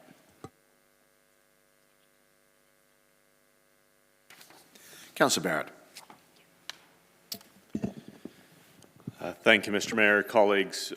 Certainly a good news story here. It's really great to see government going from kind of big slushy pots of funds to much more targeted funds to actually achieve some really specific outcomes in communities and in specific locations in communities where we have had significant safety deficits around key destinations, and especially key destinations for young road users who love their independence and they love getting out there on their bikes. So it's great to be able to know that there's some safety improvements coming into this space. One of the great things actually about improving safety for cycling is that actually it makes it safer for all road users, and so we'll end up with a much better intersection, a much better experience there for all once this does come through to fruition. I'm glad to hear that we do have a comprehensive engagement process there, and thank you, Councillor Johnson, for teasing that out. I think relative to what we did with recent works, for instance, College Street, where we really focused on the bits between the intersections, and we didn't forget the intersections, we just acknowledged that they were a bit too hard to work through in this current iteration of that project. Really pleased that with Featherston Street, we've actually said, what are the hardest bits and what are the most dangerous bits? And let's go there first rather than going there last. So it's going to be a great way to begin to open up all of that side of the city for a much safer experience for all road users and indeed people on bikes. As somebody who would probably characterize themselves as a reasonably confident road user on a bicycle, I'm pretty nervous in that space, actually. It's not fundamentally a safe space to be in. If confident cyclists feel nervous there, that means that people that are just getting into their getting around by bike probably aren't even going to get on the bike in the first place. People deserve a choice. This gives people choice. And I'm very, very pleased to see this investment coming through. Councillor Johnson. Well, I'm super excited about this, actually. And I think it really shows the value of having a plan, even if we haven't, focused the money to spend ourselves, but that the plans in place enables officers to go after funds like this from the government. And so I think having an in-principle plan on the urban cycleway is very important, and this shows the worth of it. One thing I just want to comment on, though, is that, you know, people don't just get dropped down in Araha Street, cycle along to North Street, and then vanish again. So we've really got to work on the links to these pathways. And I echo Councillor Barrett's thoughts. You know, I don't feel confident to cycle along Featherston Street. It is a dangerous street if you're on a bike. There's no doubt about that. But when I'm planning a route across town on my bike, I'm taking into account where the safe places to cycle are. And it's great that we're going to focus on this particular stretch, but we also need to be quite quickly looking at how we link it up to other stretches, because having segments of roads that are safe and segments that are not won't be enough to encourage people to get on their bikes, especially if they're not regularly on them at the moment. So this is great, and I'm very happy about it, but I would like us to be working on the links so that we can link people up, so that people can get across town without, going on risky parts of the street. So great to get some government money for a cycling and safety project. Councillor Happer. Thanks, Mr Mayor. Echo the words of what everybody else has said, but just wanted to bring up that really pleased that we're getting this money from Waka Kotahi, and also that it fits in with the plans that we've got in place. So I echo what Councillor Johnson has just said. But I do want to say that when the officer brought up about modes are really important for us, and we do want to get people out of cars and into different forms of transport. So we do have to keep lobbying Waka Kotahi about what we are doing with our people on scooters. So I just want to bring that up and bring that to the attention of our officers to keep lobbying what we can do to Waka Kotahi, because it is really important. Many of our community are really concerned about what is going on with the scooters, so if we can keep that lobbying going. But congratulations on what we have got, so well done to officers for that, and I'm really, really excited to see what's going to happen going forward. Well done. All right. Thank you. We will vote.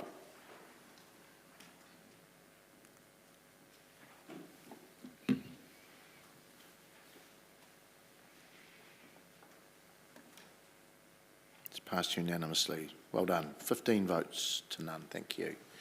All right. We move now to number 12, which is around presentation of recommendations and around the Planning and Strategy Committee of the 10th of August 2022. I'll ask the Chair, the Deputy Mayor, to speak to that.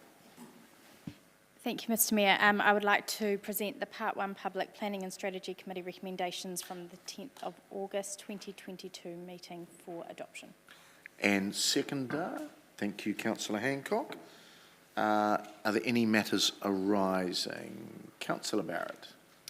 Could we separate 3722? Okay. All right. So we'll just see where that comes up. How we're going to do that. Okay. All right. So we've got the first there around council resolving from our planning strategy, clause 36-22, Panako Park, and then clause 3822 around options around free bus fares. All right. I'll ask you to vote, please.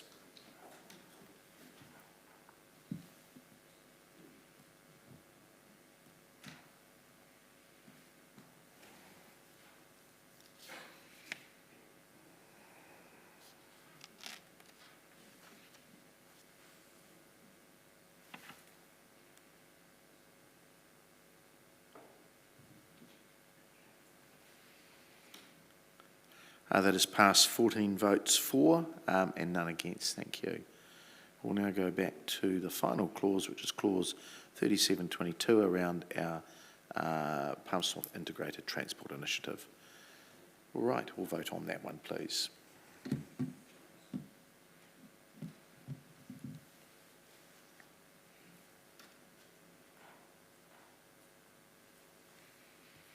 has passed 13 votes for and 1 against. All right.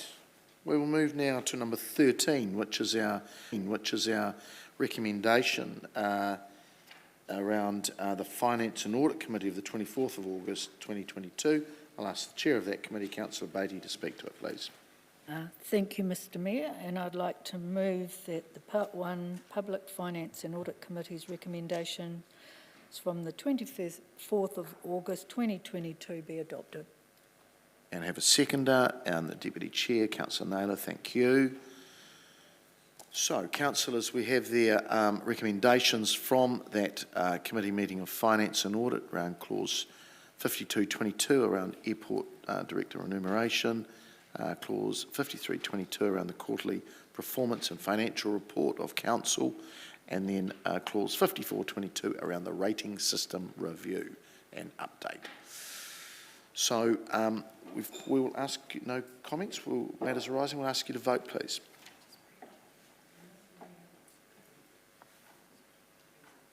Apologies, Mr. Mayor, I think I was stuck in the queue. If we could separate 5222, please. Sure. We'll just wait for the little tick to catch up.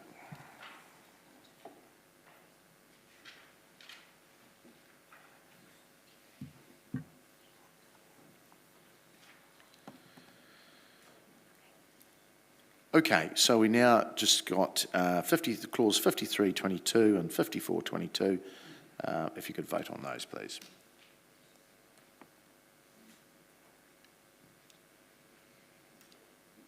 It's passed, 14 votes for, none against. And then the final clause, 5222 around the airport. Vote on that, please.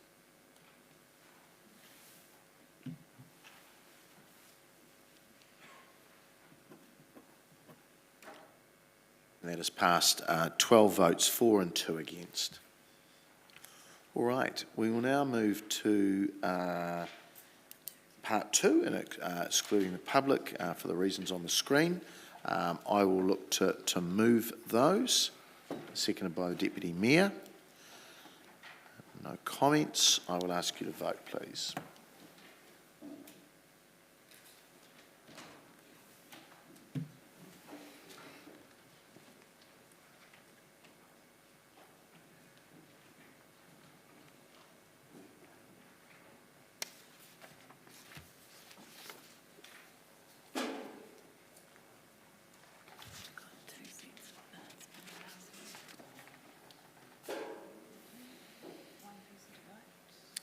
One person to vote, please. Just check your votes. I better check myself. Yeah.